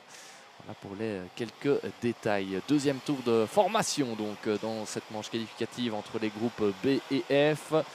Les pilotes qui sont pour l'instant en piste vont disputer leur dernière manche qualificative de la journée. Dernière occasion de s'illustrer avec peut-être une victoire pour Mathis Merchaud qui court après depuis tout à l'heure. Il n'est pas parvenu à s'imposer encore aujourd'hui. Et pourtant, il n'est pas si loin que cela lors des différentes manches. C'est le cas aussi pour d'autres pilotes. Affaire à suivre dans quelques instants donc. Après un premier faux départ, le deuxième sera-t-il le bon? Oui, c'est parti. A priori avec attention des pilotes qui sont sortis très tôt de leur couloir de départ. Il faudra voir cela à l'arrivée. Forcément, des pénalités vont peut-être tomber. En tout cas, très bon départ de Mathis Merchaud qui a pris le leadership. Yeah, it's going to be like treading on ice at the moment, really, to be honest with you, at this moment in time, as a couple of drivers don't try and take the Thierry Neuville joker lap at any point on this circuit. So the field makes its way down towards Chemin de Fer. You can see struggling for traction. It is actually, well, there is no Henki Kalteren. There is no Henki Kalteren. I can't see him. I can't see him at all. So whether there's been a problem, we've had carburetors have an issue. So it is going to be the case now that there is going to be a change for second position. That is Luca Lystra. Who's that? Oh, that is Roxanne Lantinga throwing the cart into the corner. She's right behind Sebastian Mins in the 375 as... Oh, who's that trying to be a bit brave, trying to go through on the inside there? That would have been Delano Vellens. So Mathis Merchaud leads the way. Luca Lystra P2. Sebastian Mins now has Roxanne Lantinga to the immediate inside, who does get through. Oh, but bumping over the curbs, Jules Van Huel. Trying to get through on Delano Vellens and the 212 in the meantime. Again, you're seeing that they've all got wetsuits on. They'll all have the Comet K3Ws on, which will be the wet weather tyres because of the change in climatic conditions, climate conditions. So it's, yeah, so Henki Kalteren has not made it out. Nick de Gois has not made it out. And everyone's treading on ice with very, oh no, that is not what you want to have happen. And that was the 366 Raphael Leenders. His race weekend has not gone at all well. He got a 5-second penalty in the previous race for his previous race for pushing. Now to the inside. Oh, Sebastian Mins gets literally shoulder charged off the circuit. And now that really doesn't help him. It punts him down the order. So everyone else is squabbling over the real estate. And who is that? That's Clément Massot trying to go through on Sebastian Mins and gets the job done, fully completed by turn number 2, does the TB car racer. Oui, on est parti dans cette course, on le voit, la bagarre est présente à tous les échelons. On en profite pour rectifier un petit peu. C'est vrai que c'était un petit peu confus avec la présence ou l'absence d'Henki Kalteren. On vous confirme bel et bien qu'il n'a pas pris le départ. On pensait l'avoir vu, ce n'était donc pas lui. Donc Henki Kalteren contraint à l'abandon dans cette manche qualificative. Ça ne fera assurément pas ses affaires. Voilà pour la précision, voilà pour la correction direction. On est donc parti maintenant pour cette manche qualificative. Il reste 6 minutes 40 et un tour. Le meilleur des départs pour Mathis Merchaud. Lui était bel et bien au départ et il l'a réussi. Il est en tête. C'est lui qui est le plus rapide pour l'instant. Oh. Et derrière, regardez, c'est très très chaud avec des conditions de piste qui sont vraiment très très délicates. La pluie qui a fait son apparition. On n'a pas spécialement pu tester hier et encore ce matin dans ces conditions. Et donc, il faut faire preuve d'adaptation. Avec là la bagarre pour, je pense, la quatrième position. Oui, avec... oui, c'est même un peu plus loin, c'est derrière, c'est derrière Clément Massot, donc c'est pour la 5e place avec Jules Vanul, ouais, effectivement, qui est passé devant Delano Wellens.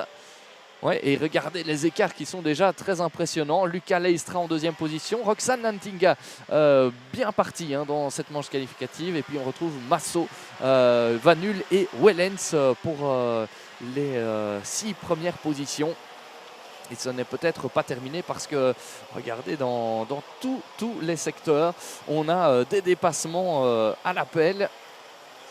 Très belle manche qualificative, en tout cas, avec pas mal de spectacles. Mais on le voit, les écarts qui sont parfois plus conséquents, plus importants dans ces conditions par rapport aux conditions sèches.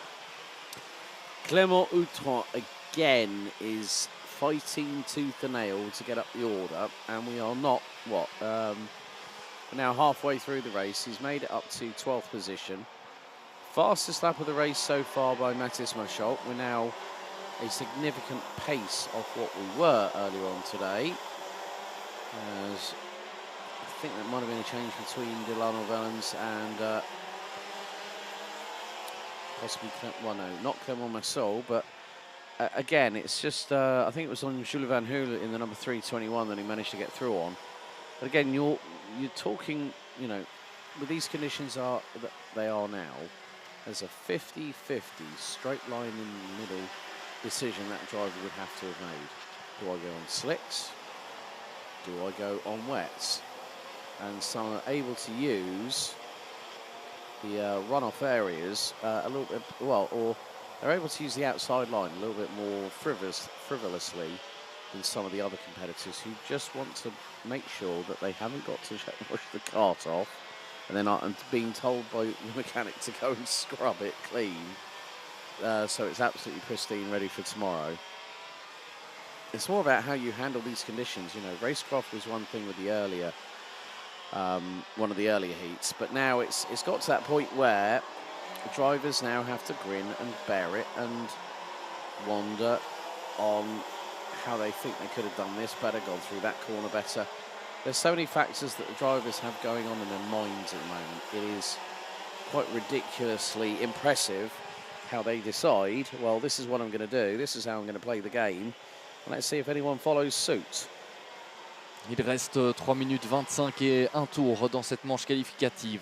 Le plus rapide, c'est le leader de cette course, Mathis Merchaud. Il a une avance considérable sur Lucas Leistra, près de 4 secondes au dernier pointage. Derrière, Roxane Landinga suit à bonne distance également. Et puis, il y a encore un autre trou avant de retrouver Clément Massot. Belle remontée de 5 positions à nouveau pour celui qui roule désormais avec un châssis TB Kart, donc là où sont passés par le passé un certain Eli Goldstein ou encore Clément Outran. Désormais, c'est un autre Clément qui roule sous ces couleurs-là, Clément Massot, et pour l'instant, il réalise un très très bon début de week-end. Et derrière, on retrouve à la 5e position Delano Wellens, toujours en bagarre avec Jules Vanul. Ces deux-là, depuis tout à l'heure, ils sont en train de jouer au chat et à la souris. Et pour l'instant, c'est Delano Wellens qui a l'avantage sur Jules Vanul. Attention aussi au retour derrière du Britannique Sébastien Mins qui est là et pourrait profiter de cette bagarre avec un dépassement peut-être de la part de Jules Vanul. Ça s'est joué pour très peu de choses, mais pour l'instant, Wellens fait de la résistance. Très belle bagarre donc pour cette 5e position. Yeah, and that is going to continue onwards until we see the checkered flag fly. We've got just under 2 minutes to go, plus an additional lap. And I think just going through shot was Roberto Baz at the end of the train for WJS Racing. So still some really good battles here. Jules Van Hoel and is ahead of Sebastian Mins, and behind him, in front of him, in front of Jules Van Hoel is going to be Delano Valens. Clément Outran has gone purple. Oh, right. This sounds menacing. Clément Outran has just gone purple across the board. 19 spots gained, ladies and gentlemen, and a new fastest lap. Not as fast sounding as the other one he did in the other race, but it was still a respectable 1 minute 11.04. Ouais, très belle remontée hein, de Clément Outran. Regardez, il passe encore au virage du raccordement. Il vient encore de gagner une position et il va rentrer dans quelques instants dans le top 5. Il s'est glissé à l'intérieur et on voit ces trajectoires qui sont beaucoup plus efficaces que celles de ses adversaires. Clément Outran dans le top 5. Il venait de signer le meilleur tour en course, le français, une 11.040. Et il est désormais dans le top 5 et il n'a peut-être pas dit son dernier mot. Il peut encore revenir, même si ce sera très compliqué. Oui, ce sera trop compliqué en tout cas pour revenir sur Clément Massot, puisqu'il reste seulement 2 tours. On va rentrer en tout cas dans les 2 derniers tours. Voilà, c'est fait en tout cas pour Mathis Merchaud, mais très belle remontée de la part de Clément Outran, qui a gagné plus de 20 positions depuis le départ dans des conditions délicates. 22 positions de gagné pour être précis. Now counts down as we hit 3, 2, 1, 0. Time is up for heat number 7. And Matthias Merchaud, he's going to be laughing all the way to the bank right now, because he's got a lead of 4.9 seconds. Clément Massot starting to try and close in on Roxane Lantinga for that 3rd place overall. But at the minute she will keep that car as far behind her as she can. Move and a change ahead of Jules Van Hoel. That was Matthias van der Kerkhoff that's made up another position. So after this after this lap we've got 1 more to go, and then we've got 2 more races, heat 7 and heat 8 coming up before we close down our live stream broadcast for today. Oui, on va rentrer dans le dernier tour. Voilà, c'est fait pour Mathis Merchaud, qui va filer vers une victoire. On le disait avant le début de cette manche qualificative. On disait qu'il ne s'était pas encore imposé aujourd'hui, et pourtant il était performant. Il l'a été en tout cas dans les qualifications, et il va désormais filer vers une victoire. 7 manches qualificatives depuis le début de journée, 7 vainqueurs différents. Dans un demi-tour désormais avec Mathis Merchaud, qui a une avance confortable normalement sur Lucas Leestra, et quelque chose nous dit qu'il ne va pas prendre de risque. Regardez, tout est propre pour le pilote RSD. Et il va venir s'imposer dans cette manche qualificative. C'est bien pour lui. On sait qu'il est en confiance. On sait qu'il sort d'un excellent week-end du côté de Genk. C'était au mois d'août. Et il arrive ici en pleine confiance. Et il confirme donc qu'il faudra compter sur lui pour la victoire et pour les premières places en tout cas. Mathis Merchaud, qui a pris le meilleur des envols. Il n'y avait pas une kick Alteron au départ. Eh bien, il en a absolument profité pleinement avec la victoire désormais confirmée pour Mathis Merchaud. Le podium complété par Lucas Leestra, c'est un bon résultat. Et par la féminine du peloton, Roxane Lantinga, qui termine, regardez Alex, à quelques centièmes, quelques dixièmes de Clément Massot. Clément Massot qui est revenu très très fort dans les derniers tours. 5e place pour le pilote qui a réalisé une fameuse remontada, comme on appelle ça ici, Clément Outran. I heard that phrase quite a lot from our learned friend Mr. Guillaume Alvarez. But yeah, Clément Outran takes 5th, 22 places gained. Mathis Merchaud wins ahead of Lucas Leestra by nearly 3.6 seconds. Roxane Lantinga rounds out the top 3 ahead of Clément Massot. Clément Outran, so Massot running under the Ravet Racing Team banner. Clément Outran, Sebastian Mins, Matthias van der Kerkhoff made his way up to 7th at the end. François Delati made up 14 places. Finished P9 ahead of Jules Van Hoel and Gaetan de Brabandera. Taron Kinau, Arthur Wang, Roberto Baz, Lewis Bird, Alexis Constant, Delano Vellens, Rafael Leenders, Sam Boema, Yannis Martin, Thijs van Dijk and Luca Montebello round out the top. Thijs van Dijk ran out the top 20. Luca Montebello, Farid Shelly, Pepinsteiger, Eli Dax, and Roman Krupinov finishes a lap down. But with Henki Kouten and Nick de Gois, unfortunately, they would not take to the start.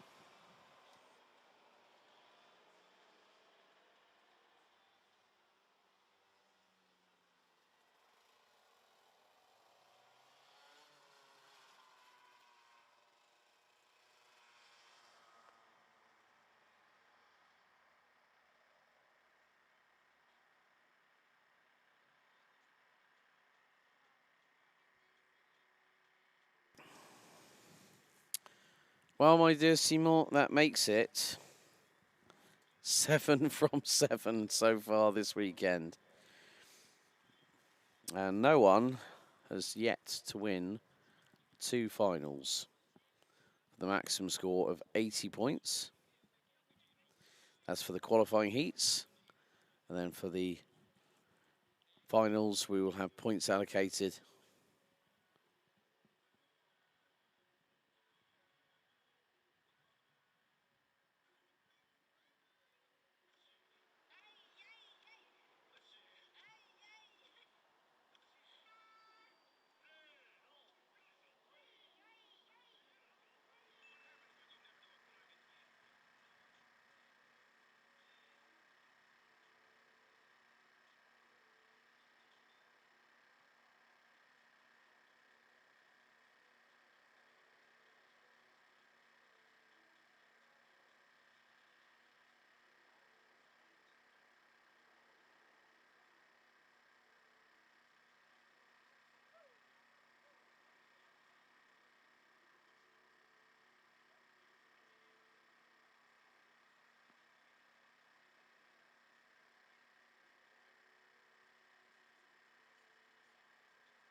La 8e manche qualificative de la journée entre les groupes C et E, mesdames et messieurs, avec le Britannique Gabriel Stilp, vainqueur d'une des manches qualificatives, qui s'élancera en pole position avec à ses côtés Sam van der Heyden, candidat au titre. Thibaut Ramakers sur la 3e place de cette grille de départ avec à ses côtés Romain Saleil. La 3e ligne, Raphaël Bourlard et Marcus Glum. Victor Louis en 7e position, Oscar Guccio sur la 8e, 9e position pour Charlie Glum. Senna Meunier complète le top 10 et puis on retrouve dans cet ordre Mirko Wouters, Rosanne Dundrever, Jes Polderdijk, Sam Geluk, Luca Moulard, Casper Norman, Lars Venink, James Harris, Tom Scholz, Thibaut Weyers, Gims Mirkelbach ou encore Jens Bessart pour la 22e position. 23e place pour Moritz Mor, 24e rang pour Zachary Kounen. On a ensuite pour compléter cette grille de départ Hermine Delkovic, Aaron Serignac et Julian Sorvio. Voilà pour cette grille de départ complète donc de cette manche qualificative qui verra les groupes C et E s'affronter. tour de formation à présent, après le tour de chauve, avec, regardez, une piste qui est en train de s'assécher petit à petit. On a une trajectoire sèche qui se dessine clairement désormais sur ce karting des Fagnes, ce qui n'était pas forcément le cas lors du précédent départ. Yeah, I definitely agree. It's still a definitive dry racing line. Whether the Comet K3Ws came in handy for the drivers a little bit earlier on, but yeah, they've got to get them reset once again and make sure that they are in complete formation. And once they are given the green light at the end of the pit lane exit, after the pit lane exit, we will find ourselves hopefully going around and getting started this time. So it's never easy. We've already had 2 full starts and a red flag in one session. Let's please just go for it and see what happens. So Gabriel Stilpin. Oh, it's going to be Gabriel Stilpin on his own, so we might decide to go to the inside line rather than the outside. On est parti dans quelques instants avec cette manche qualificative, l'avant-dernière de ce vendredi, l'avant-dernière de la journée, avant de nouvelles manches pour demain. Mais on va clôturer donc tout doucement cette journée. On va en profiter un maximum évidemment, car ces courses sont passionnantes depuis tout à l'heure. Allez, c'est parti avec le départ désormais qui est donné. Des faux départs tout à l'heure. Drapeau vert, et donc on est parti avec un très bon envol de la part de Gabriel Stilp. Tibor Amakers a aussi pris un bon départ, il me semble. Est-ce qu'il est passé en deuxième position? Non, c'est quelqu'un d'autre. Je pense que c'est Oscar Guccio qui est parvenu à se mettre là. Non, possibly Victor Louise jumped up to second. He started. Je pense qu'il est un peu derrière, Alex, à confirmer en tout cas. C'est un pilote Dream Racing. On a reconnu les couleurs, mais on n'a pas pu encore identifier le pilote. Tibor Amakers, lui, est en 4e position devant Victor Louis. Ouais, et donc, ce sont les pilotes de la ligne extérieure qui ont pris un bon départ. Ah, c'est Romain Saleh qui est 2e. Ah, the rookie from Dream Racing has got through, so it's going to be side by side just for a moment. Oh, careful. That was Tibor Amakers. And le crash avec Tibor Amakers. Oh, ils se sont touchés, et regardez.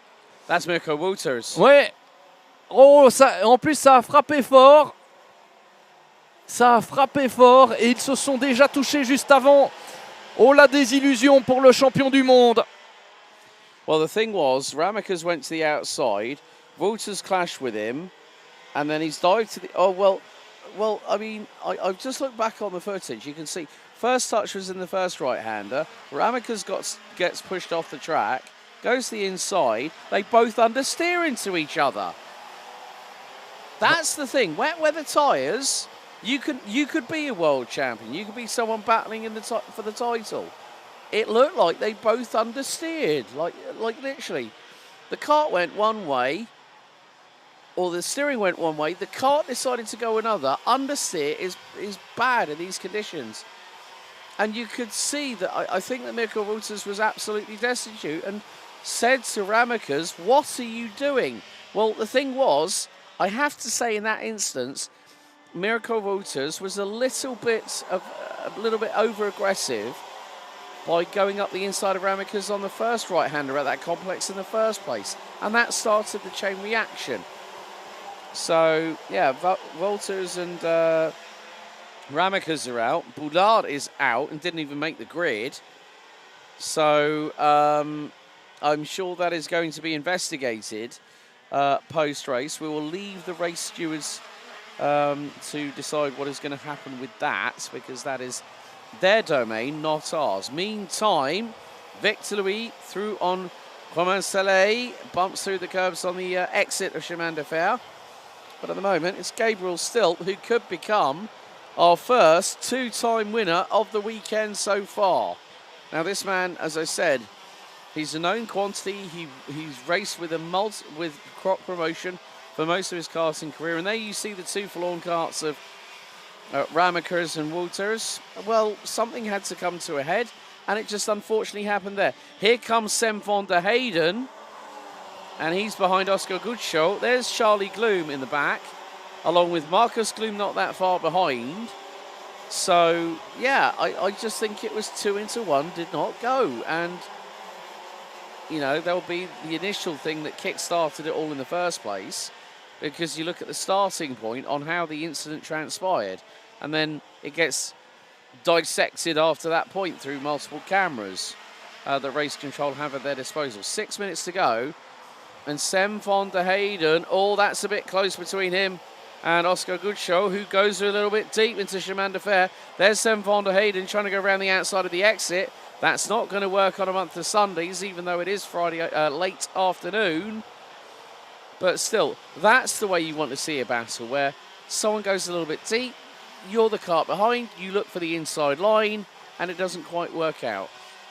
Oui, on a vu le dépassement de Charlie Gloom sur Sem van der Heyden qui est quelque peu en difficulté dans cette manche qualificative. On a vu aussi plutôt le dépassement de Victor Louis sur Romain Saley. Victor Louis qui apprécie ce genre de conditions climatiques et il a toujours été au rendez-vous dans ces conditions. Il le confirme encore ici. Il revient d'ailleurs très très fort sur Gabriel Stilp. Ce serait bien de montrer un petit peu l'écart qui sépare pour l'instant les deux leaders, car cet écart est en train de fondre quelque peu, même si lors du dernier tour c'est le Britannique qui a été le plus rapide des deux. Et puis derrière on a deux Français, Romain Saley et Oscar Goodschmidt, qui finalement réalise une belle remontée dans cette manche qualificative. Il a profité des ennuis de certains. On pense forcément à Thibaut Ramakers, on pense à Mirko Wouters et on pense aussi à Raphaël Bourlard. On vous l'a dit en anglais, mais Raphaël Bourlard n'a pas pris le départ de cette manche qualificative. Ce sera de très très gros points marqués et on le sait, le but c'est d'en marquer le moins possible dans ces manches qualificatives. Jens Berzot has just gone through on Rosanne Den Driver for position. That is a change for 11th. But Gabriel Stilp is being hunted down by Victor Louis. Now, the thing is, we have 7 different winners from 7 different heats. If this trend continues, well, Gabriel Stilp is being closed in on by the 216, who has really got a good turn of pace in that chassis underneath him. And more to the point, Victor Louis, the Belgian, with RSD Karting running on that Cosmic chassis, has a chance of closing in. And there is Charlie Gloom, Oscar Goodschmidt, and also Romain Saley, not too far behind. Il y a eu pas mal de changements là, Alex, avec la 3e position maintenant qui est à mettre à l'actif de Charlie Gloom. Alors, est-ce que c'est un choix de pneumatique ou de pression de pneus qui est différente et qui fait la différence? En tout cas, Charlie Gloom est très très en forme pour l'instant. Regardez, il a quand même gagné pas mal de positions. Charlie Gloom's made up 6 places. I think if they've got onto the right tyres, they might have dropped the pressures lower, because then the tyres will have a better surface contact to the tarmac underneath and give you maybe that little additional grip that you need. So in the longer run, I would have probably gone, well, if it's going to be like this, then maybe it would be the case of let's just take the pressures down and see how the cart reacts. And in the hands of him, it's working pretty well at the moment. So we'll just see how things go over the next 2 minutes and 40 plus an additional lap. But there's going to be a look up the inside. That was the 312 again of Jens Berzot trying to get through on the 318. And that is James Harris from the UK with Optima Performance. So now there's been a change between the pair. So Berzot is through, and that puts him up 12 spots, puts him in the final position in the top 10. But Gabriel Stilp now has started, when Victor Louis started to catch him, Gabriel Stilp's mentality, I would think, is probably the like that, okay, right, let's go for it. Oh, that was close going into turn 1. La bagarre ici qui nous occupe avec cette bagarre pour une des places dans le top 10 peut-être, voire un peu plus loin. Devant en tout cas c'est Gabriel Stilp qui mène bel et bien la danse et qui imprime le rythme désormais avec ce meilleur tour en course réalisé lors du précédent pointage. 1:04 686 pour le Britannique qui creuse l'écart par rapport à Victor Louis et Charlie Glum qui on a l'impression qu'il revient de plus en plus sur Victor Louis. Affaire à suivre, il reste 1 minute 10 et un tour, donc on va rentrer ici dans le money time de cette manche qualificative. Très bon tour pour l'instant pour Jens Bessart qui est pour l'instant en 10e position. Affaire à suivre aussi parce que là il y a encore une ou l'autre place à aller gagner. Ben voilà, il en a gagné une, il est désormais 9e avec un très bon tour réalisé, 1:04 352. On est en 1:04 065 du côté de Charlie Glum. Ah, on revient encore un peu plus sur Victor Louis et regardez, ils sont désormais roue dans roue. Charlie Glum dans une très bonne manche qualificative pour l'instant. Et on vous confirme que visiblement il est en pneu pluie, donc il n'avait pas fait de choix un peu comme au poker, mais il a visiblement trouvé la bonne formule. Et il passe devant Victor Louis qui était un petit peu trop à l'extérieur. Charlie Glum qui fait un très bon rush là dans cette fin de course et pourquoi pas revenir sur Gabriel Stilp. Il reste 2 tours, on est passé à 4 secondes près à 2 tours plutôt qu'un seul. Ah ouais, et donc il va rester encore quelques possibilités à Charlie Glum pour revenir sur Gabriel Stilp. Regardez, il est très proche hein. Charlie Glum serait-il le 8e vainqueur de la journée dans cette catégorie X30 Senior? Pour l'instant, ce n'est pas le cas, même virtuellement, puisqu'il faudra d'abord s'offrir le scalp de Gabriel Stilp, qui, on l'a vu, a à cœur de défendre sa position. On l'a vu face à Tibor Ramakers un peu plus tôt dans cette journée. Les conditions sont un peu différentes maintenant. Et il y a encore un écart à boucher hein, pour Charlie Glum. Oh, and Tibor Ramakers was given a 5-second penalty for pushing. So, well, yeah, I mean, that's dependent on obviously there's a lot more that we don't see that race control too. Final lap underway. Gabriel Stilp has got Charlie Glum trying to chase him down. And another fastest lap by the 2:45 in second position. So what he's got to do now is try and keep that momentum going. And on that particular occasion, Charlie Glum was nearly 3/10 quicker than the man leading the way, Gabriel Stilp from Croc Promotion, representing the United Kingdom. They're going to go down in towards Chemin de Fer for the final time. Can Charlie Glum look for a possible move here at Chemin de Fer? The answer is no. Let's see how he makes his way through. You can see there's a definitive dry line there. So whether with some people, they've managed to get the tyres working and some haven't. But we are going to come to the final couple of corners.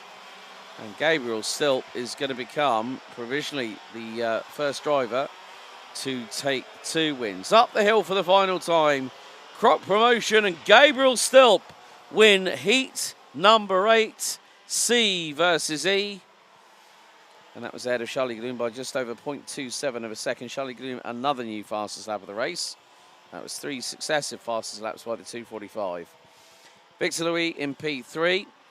4th, Oscar Goodshall, Roman Saleh, Sem van der Heyden, Marcus Glum, Jens Bozart, Luca Moulard, and Senna Meunier round out your top 10 in that adventure. James Harris, Sam Galuk, Moritz Moore, Rosanne Den Driver, James Merkelbag, Casper Norman, Jesse Polderdijk, Zachary Goonen, Tom Schultz, Aaron Sarignac, Tibor Vios, Julian Salvio and Ermin Delkovic round out the finishers after 11 laps of racing. Lap 3, we lost Lars Venink. Lap 1, on the final right-hander on the circuit, we lost Mirko Wouters and Tibor Ramakers, and Rafael Boulard was unable to take the start. So Gabriel Stilp breaks the winning streak of what could have been an 8th different race winner in as many races, but he takes top glory ahead of Charlie Gloom and Victor Louise. That rounds out heat number 8.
That was a big mailbox.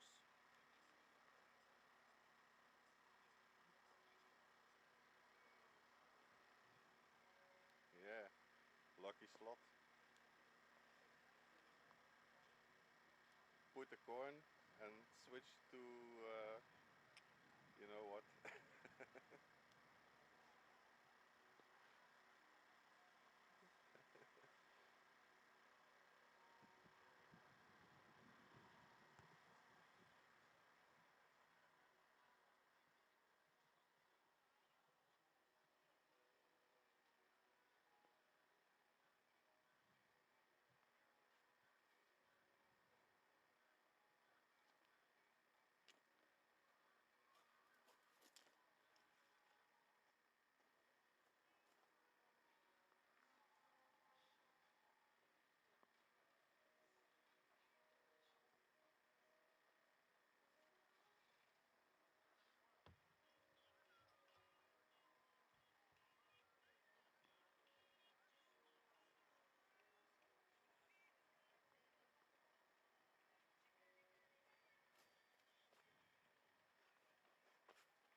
C'est parti pour la dernière manche qualificative de la journée dans cette catégorie X30 Senior et dans toutes les catégories. D'ailleurs, on les retrouvera demain. La grille de départ, vous la découvrez à l'instant avec Yanis Bouillet qui partira depuis la pole position. Il aura à ses côtés le Tchèque Lukas Orsica. Deuxième ligne occupée par la féminine du peloton, Eva Dorestein, et par un des rookies, Devon Hackelen. Cinquième place pour Kevin Bakker qui sera accompagné par son compatriote Dan Steinman sur la troisième ligne. Septième place pour Kevin Lantinga avec à ses côtés Anthony Bongars. Derrière, on retrouvera C.J. Bennett, Milan Marsak, Wouter Berganu, Tobias Norman, Otto Paikkonen, alors qu'on a un pilote qui s'est fait surprendre effectivement. On va poursuivre avec la grille de départ, Alex, avec Maxime Prudent 14e, 15e position pour Alexandre Mercier. 16e position pour Dylan De Vos devant Esteban Walgrave, Cas Orteus, Senna Pessel, Sébastien Cerezov, Matt Simon. Florent Dirda partira depuis la 22e place. Lorenzo Notarigo depuis la 23e. Keanu Wedens s'élancera 24e. Angelo Medi 25e. Mathis Renet 26e. Et enfin Denis Bowman à la 27e position. On l'a vu, un pilote qui s'est fait surprendre. That was Devon Hagelin. Devon Hagelin just pinned it in the wall off of turn 3. Et donc c'est... Aïe, aïe, aïe, aïe, aïe. I said this earlier, didn't I, when we were talking about Wouters and Ramakers. It can happen to anybody. And, oh, we've had another one stop. And who is this? That's Milan Marczak. Oh, no, and the chain's come off the sprocket. I cannot believe it. No, you can't work on it there. Sorry, you've got to put it down in the marshal. That's two down. So Milan Marczak retires. Devon Hagelin retires. And we haven't even gotten the start underway. Well, you know what that is, folks? That is bumping over curbs too often. One wrong hit on a curb can undo a chain from a sprocket and make it very, very slack indeed. As we saw, it had come off the front part of the front sprocket that attaches to the rear, that then connects the chain to the rear axle. So no Devon Hagelin. No Milan Marczak, so that is 4th, that is 10th out. And I'm wondering if we've got any others. We've got 3 waiting in the pit lane. Dylan De Vos, Kaz Othaus and Florent Dirda. But Simon, over to you for the start. Le départ de cette dernière manche qualificative. Il s'en est passé des choses avant le départ. Oh là là, ça se touche, mais ça se passe bien pour l'ensemble du peloton. Le bon départ de Yanis Bouillet qui conserve l'avantage. Ouais, ça se touche derrière avec la bagarre pour la 3e position. Et Eva Dorestein qui a été bousculée là-bas au 2e virage. Ah, il s'en est passé des choses, vous l'avez vu, avec l'abandon prématuré de Milan Marczak. Problème de chaîne, la chaîne qui a sauté. C'est donc l'abandon. C'est dommage évidemment de débuter de cette manière. Et regardez dans le virage numéro 2, il y a un des pilotes qui s'est retrouvé à l'extérieur là-bas. Ouais, ça s'était bien passé au premier virage. C'était un peu chaud, trop chaud visiblement, avec un pilote qui doit abandonner au virage numéro 2. Lorenzo Notarigo, possibly 351. The right front steering was very, very loose indeed, so has possibly had contact. I did see that when Kevin Lantinga went for a dive bomb and a half, going into turn 1, bumped over the curbs. So there are multiple, like literally, this is probably the race that has had initially over the first couple of laps the most attrition. So, yeah, so we've lost Milan Marczak, lost Devon Hagelin, lost Lorenzo Notarigo. Florent Dirda is the last out of the 24 that are still running and riding at the moment. So Yanni Bouillet has got over a 3/4 of a second lead over Lukas Orsica. Kevin Bakker rounds out the top 3 ahead of Dan Stiemann. Eva Dorestein in 5th, ahead of Kevin Lantinga. And now because of they'll be on dry tyres, so well, they might be on dry tyres. You can see these two here, Kevin Bakker trying to get, well, that is going to be Bakker through on Horsica. And that is a change for P2. Dan Stiemann, another one for the Kart Club Rosenthal Racing Team, the KCR crew, rounding out the top 4. Lantinga is in 5th. Dodderstein's behind him. Bongart's there. Bennett, Paikkonen, Prudent, the latter two of which have picked up 4 places. Dennis Bowman up 10 places. Angelo Milly up 10 places. 17th and 10th apiece. As that was the 353. Tobias Norman getting through on Fusion Motorsport Benelux's Wouter Bergano. That was a change for 11th. They've got, I think it's Esteban Walgrave right behind them at the moment. So a little bit of trepidation for some of these drivers. Some going for the old riskiness strategy. As that's Dan Steeman closing in on Lucas Horsika. Meantime, Dan Steeman's just put in the fastest lap of the race here, Simon. Oui, et Dan Steinman qui passe justement à l'attaque. Vous en parliez justement maintenant de Dan Steinman. Il est passé en 3e position devant Lucas Horsika.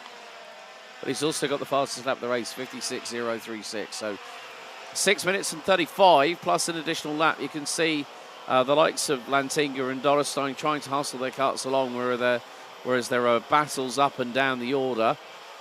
A little bit further back, so I can see the likes of Keanu Valens, Esteban Walgrave, Angelo Milly. They're battling for the lower parts of the top 15. But it's just that I think that some people, what Kevin Lantinga did not, shouldn't really have done, and this is my honest opinion on this, and it's nothing against Kevin, the way that he decided to dive over the curbing at turn 1 when we tried to start the race, I think that cost him big time in terms of being able to catch up with everybody. Now, for round 5, all drivers, when we have dry conditions, do have 2 sets of tyres at their disposal. One set they can use for the entirety of qualifying practice and the qualifying heats.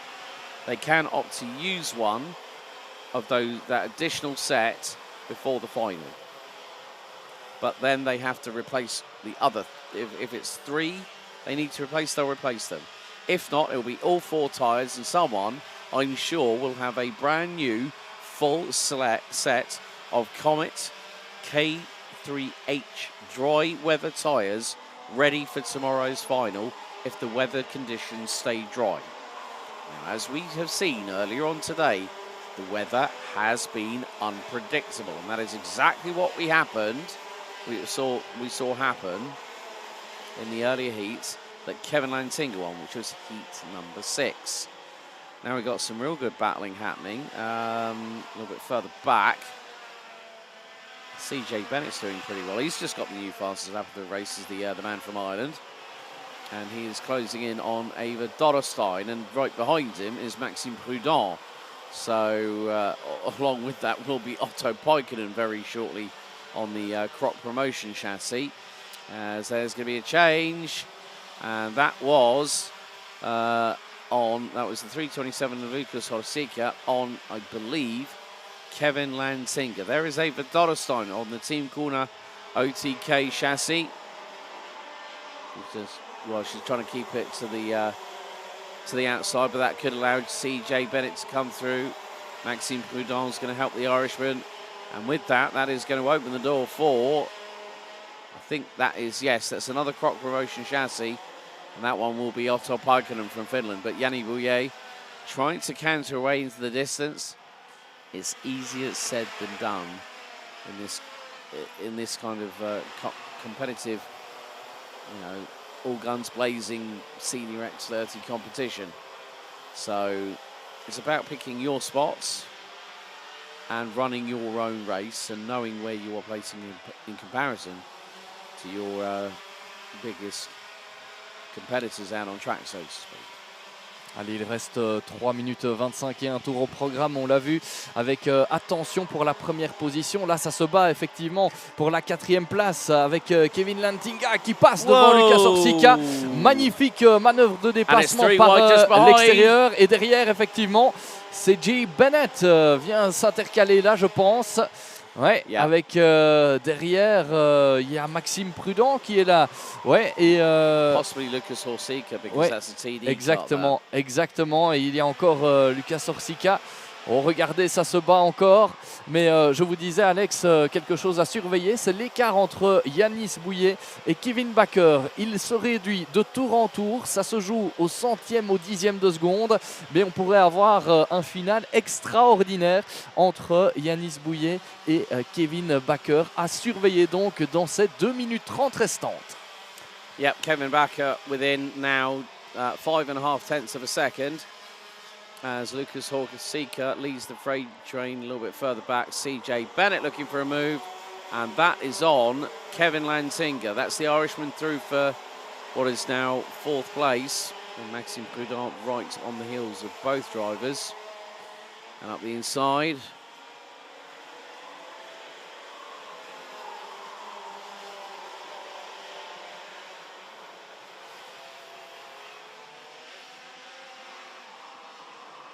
Lantinga trying to see if he can find a way past and get through. That was close with the 283.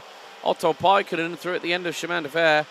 Gave a bit of a jump start scare to Lucas Horsika, and that allowed Ava Dotterstein to get through in the meantime. And there goes, just through Anthony Bongarts.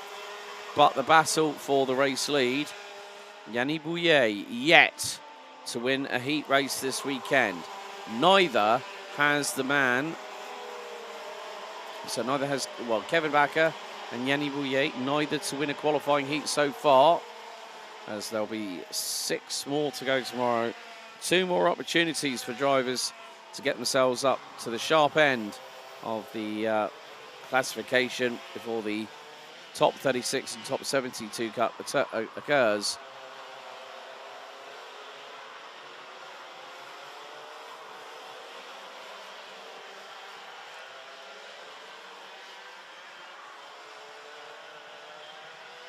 So 2 more laps remain, and it is going to come down to 2 drivers. Can Kevin Baker close in?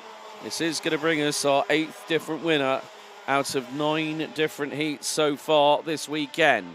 So far we've had Von der Heyden, Ramekers, Caltron, Stilton has won twice, Steenman, Kevin Lantinga and Mattis Marschalt.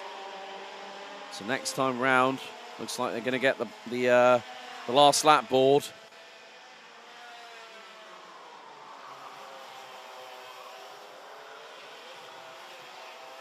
And Baker is absolutely flinging the KCR Racing entry into the corners, trying to close down that gap to Yanni Bouillet. The 214 from PJM. Now through the final right-hander, up the hill they go. Last lap board is going to be shown this time. Yanni Bouillet will see it first. What's the distance between him and Kevin Baker? It is 4 tenths. Kevin Baker has got to do everything he can as they go down into the hard braking zone into turn 2 for the final time here on lap number 12. CJ Bennett is still the holder of the fastest lap of the race, but he is the proverbial cork in the bottle from 4th backwards. He's nearly a second up the road from Maxime Prudent, Tobias Norman, Kevin Lantinga, Otto Paikkonen, Ava Dotterstein and Anthony Bongarts. But down to Chemin de Fer for the final time. Anthony Bongarts has been challenged at points, but is looking very, very calm and composed in the number 214 entry.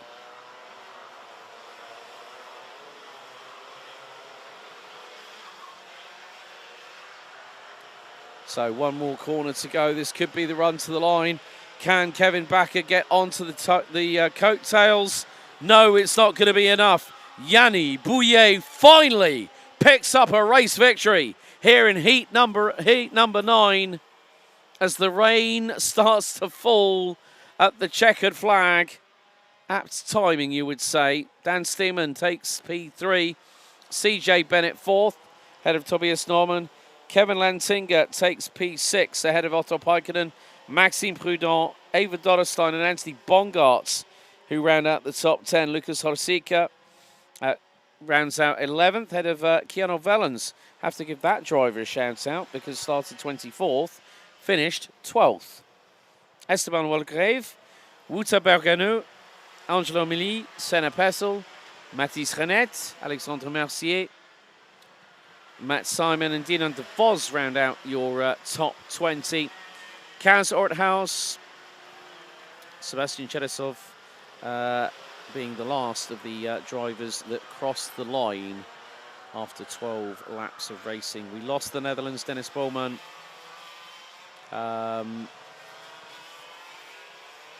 With 2 laps to go. Florent Dierdau out on lap 5 with Lorenzo Notahigo out after lap 1. And then Devon Hagelin in the barriers and Milan Marczak's chain jumping off the sprocket meant those two would not take the start. But Yanni Bouillet makes it 8 different winners from 9 different heats here on the first day of the final weekend of the season here in X30 Senior at Mariembourg.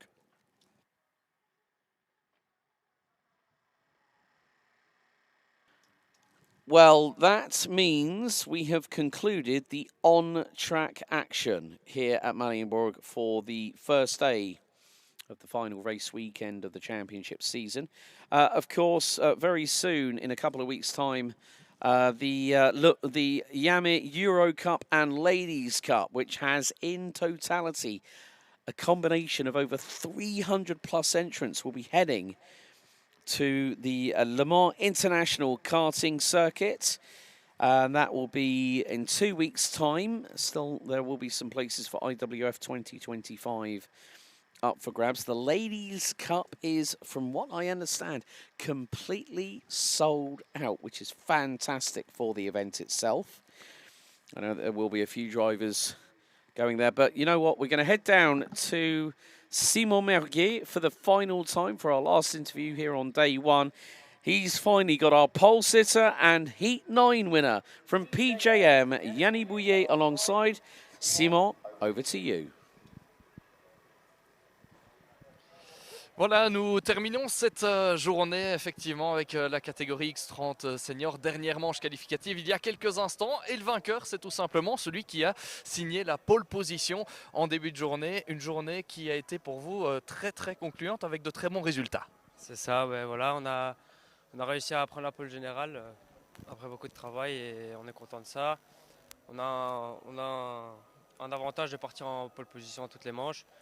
Ici on vient de gagner celle-ci, on a réussi à faire 2 fois deuxième, on va essayer de continuer à maintenir ça et essayer de partir le mieux possible en finale. Voilà, c'est vrai que dans ces manches qualificatives, il faut être aux avant-postes un maximum. Pour l'instant, c'est bien réussi.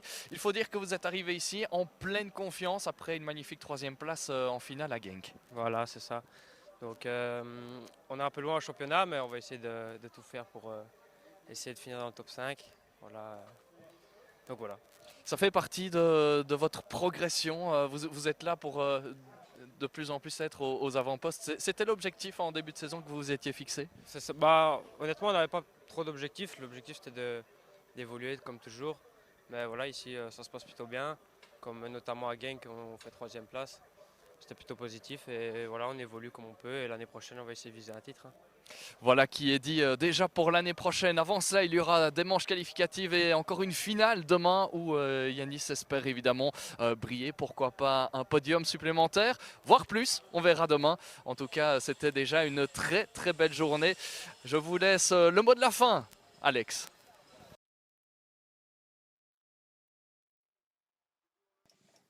Merci beaucoup, Simon.